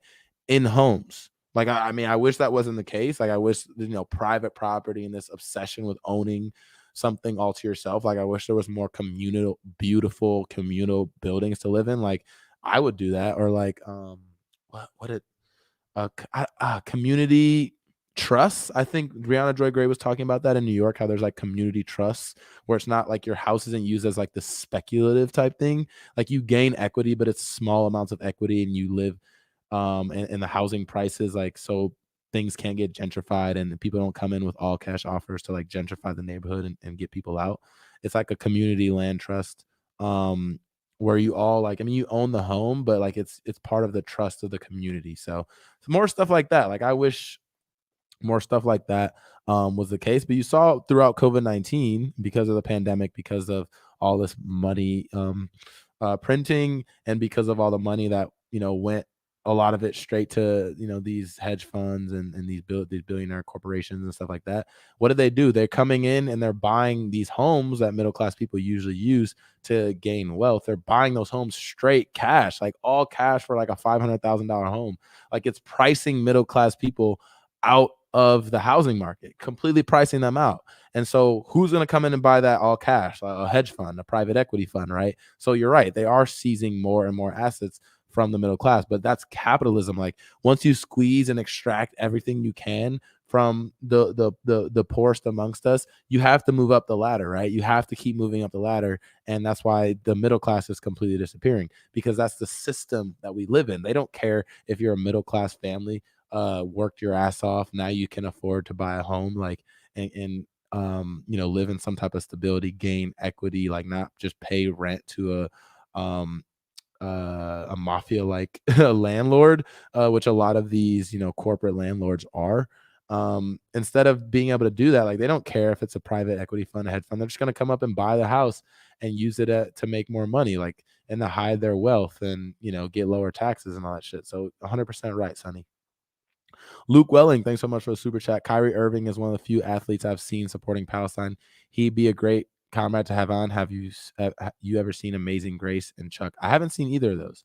Amazing Grace and Chuck. Do I wish I could get Kyrie Irving on the Takeover? Fuck yeah, I wish I could get Kyrie Irving on the Takeover. I don't know if that's going to be possible. I'll reach out to him. He's obviously like a huge household, national, worldwide name. I'm not. So that might be tough, but it's cool that I didn't see that he spoke out about that, but I'll go look at that. But I'm not surprised because he's been speaking out a lot more like lately. He's been speaking out kind of, and he gets ostracized a lot, but that's probably because he's speaking out against like mainstream ideology and thought. Like that's when you get ostracized, especially as an athlete. So yeah, I have a lot of respect for him, and it would be really cool to have him on the show. So you guys maybe go at him on Twitter or something like that. I'll retweet it and we'll try and get Kyrie Irving on the show. That'd be freaking awesome. Hannister H, appreciate the super chat again, man. Thank you. I've seen you pretty much in every single live stream, so thanks again. Cult thinking is tied into unresolved trauma and being alienated from oneself. First and deepest brainwashing happens in childhood. Yeah. I mean, it's, I have friends that were like far right wingers, like before they were 18, like far right, but it's all because of what they learned when they were children, right? Whether it's in school or from their like super right wing parents, and they have to be like deprogrammed from that thought. And so 100% it starts, like the deepest brainwashing starts in childhood. And I think kind of going back to like Israel and what they do, like they do a very, very good job of that with, their youth, right? And almost to the point where I said, I have people sliding in my DMs telling me not to believe my eyes because it just can't be true. It just can't be right. There has to be more that I'm not seeing. I'm like, there's 28 Palestinian children and 80 Palestinians dead. Like what more is there to see? Like what more is there to see? What am I not seeing that you can show me when I show you a map of it, like Israel 1947, Israel Palestine, and then now? Like what is there that I'm not seeing that you see that I'm not seeing that you want me to see that will change my mind on this issue?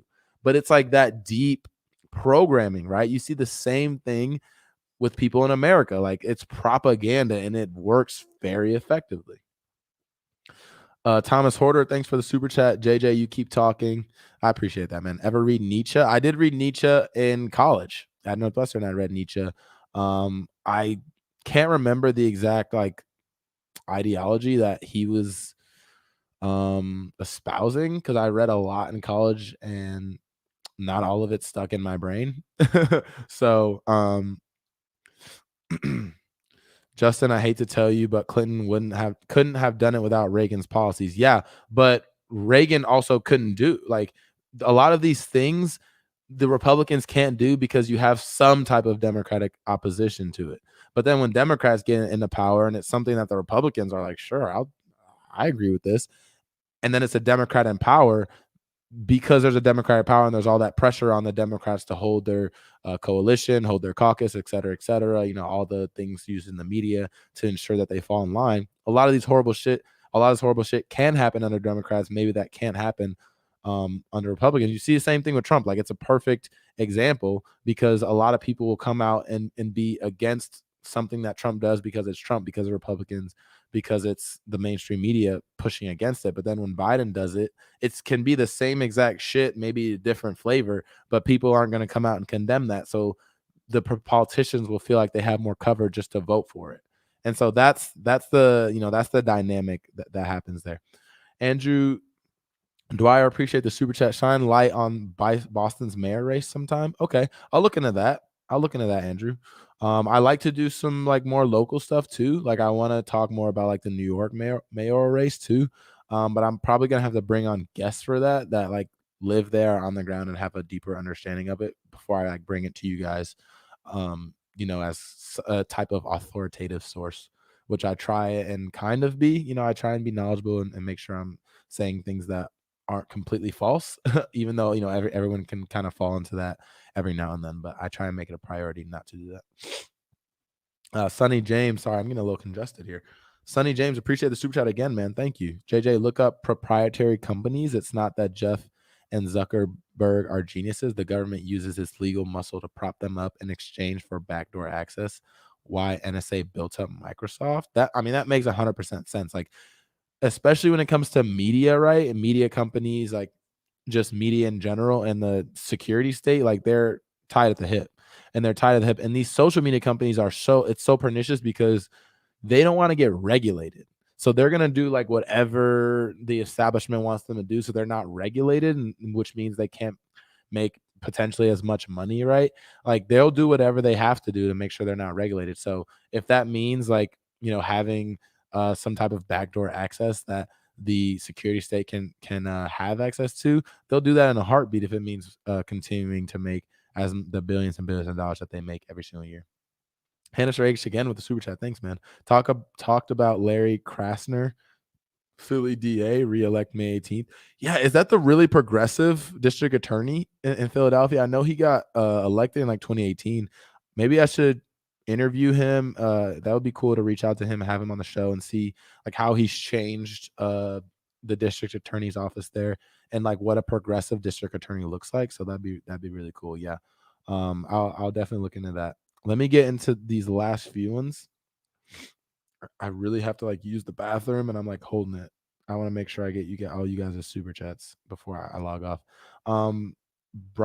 Brathwaite, Bone Spurs, Quack. The whole thing. I can't even see the whole thing because it's so long.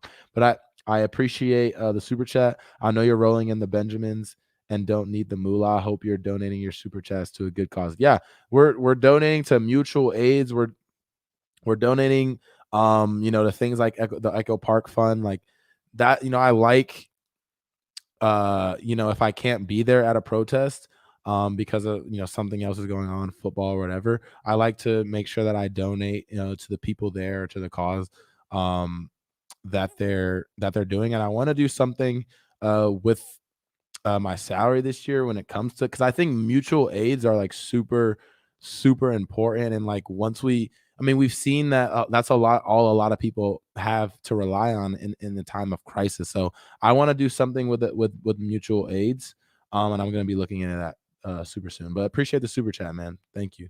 Pleb, thanks for the super chat. Technically, you kind of have a superhero name since it is an alliteration like Peter Parker or Bruce Banner. Okay, I like that.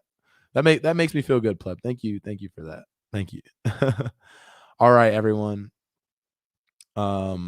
Just use a bottle, Justin. No one can see below the neck. Oh, maybe you're talking about my congestion. But I appreciate everyone for being on the stream. We're gonna have some great guests next week, so make sure y'all are tuned in. We'll be releasing some of these cut ups over the next few days. Everyone, make sure y'all have a good weekend. I know Friday's tomorrow, but make sure you have a good weekend. Make sure everybody stays safe. Here's one more super chat. Just wrote in. Hannister again. Thanks. New docuseries Philly DA on PBS is awesome. Oh, thanks. Let me write that down because I want to watch that, and it'd be cool to have him on. So I'll reach out to him as well. Would love a deep dive on mutual aid and how you/NFL teams who have progressive staff can contribute to them. I'm definitely gonna look in, like that's like my next thing to look into. And I think I need to get back to. I think a mutual aid reached out to me like a few days ago. I was just super busy, and just God, it's been crazy. But I want to reach back out to them and I think they're associated with Jacob Blake actually, which obviously has ties to the sports and in the NBA and the boycott. So that'll be cool, and I'm gonna reach back out to them. Last a super sticker. Thank you for that super sticker, Fanto. Thank y'all for being here. Everyone have a great weekend. Stay safe. Free Palestine. Make sure we're standing up in solidarity with the Palestinians and doing what we can on that front. Yeah, so everyone, thank you so much for joining the show, and we'll see y'all soon.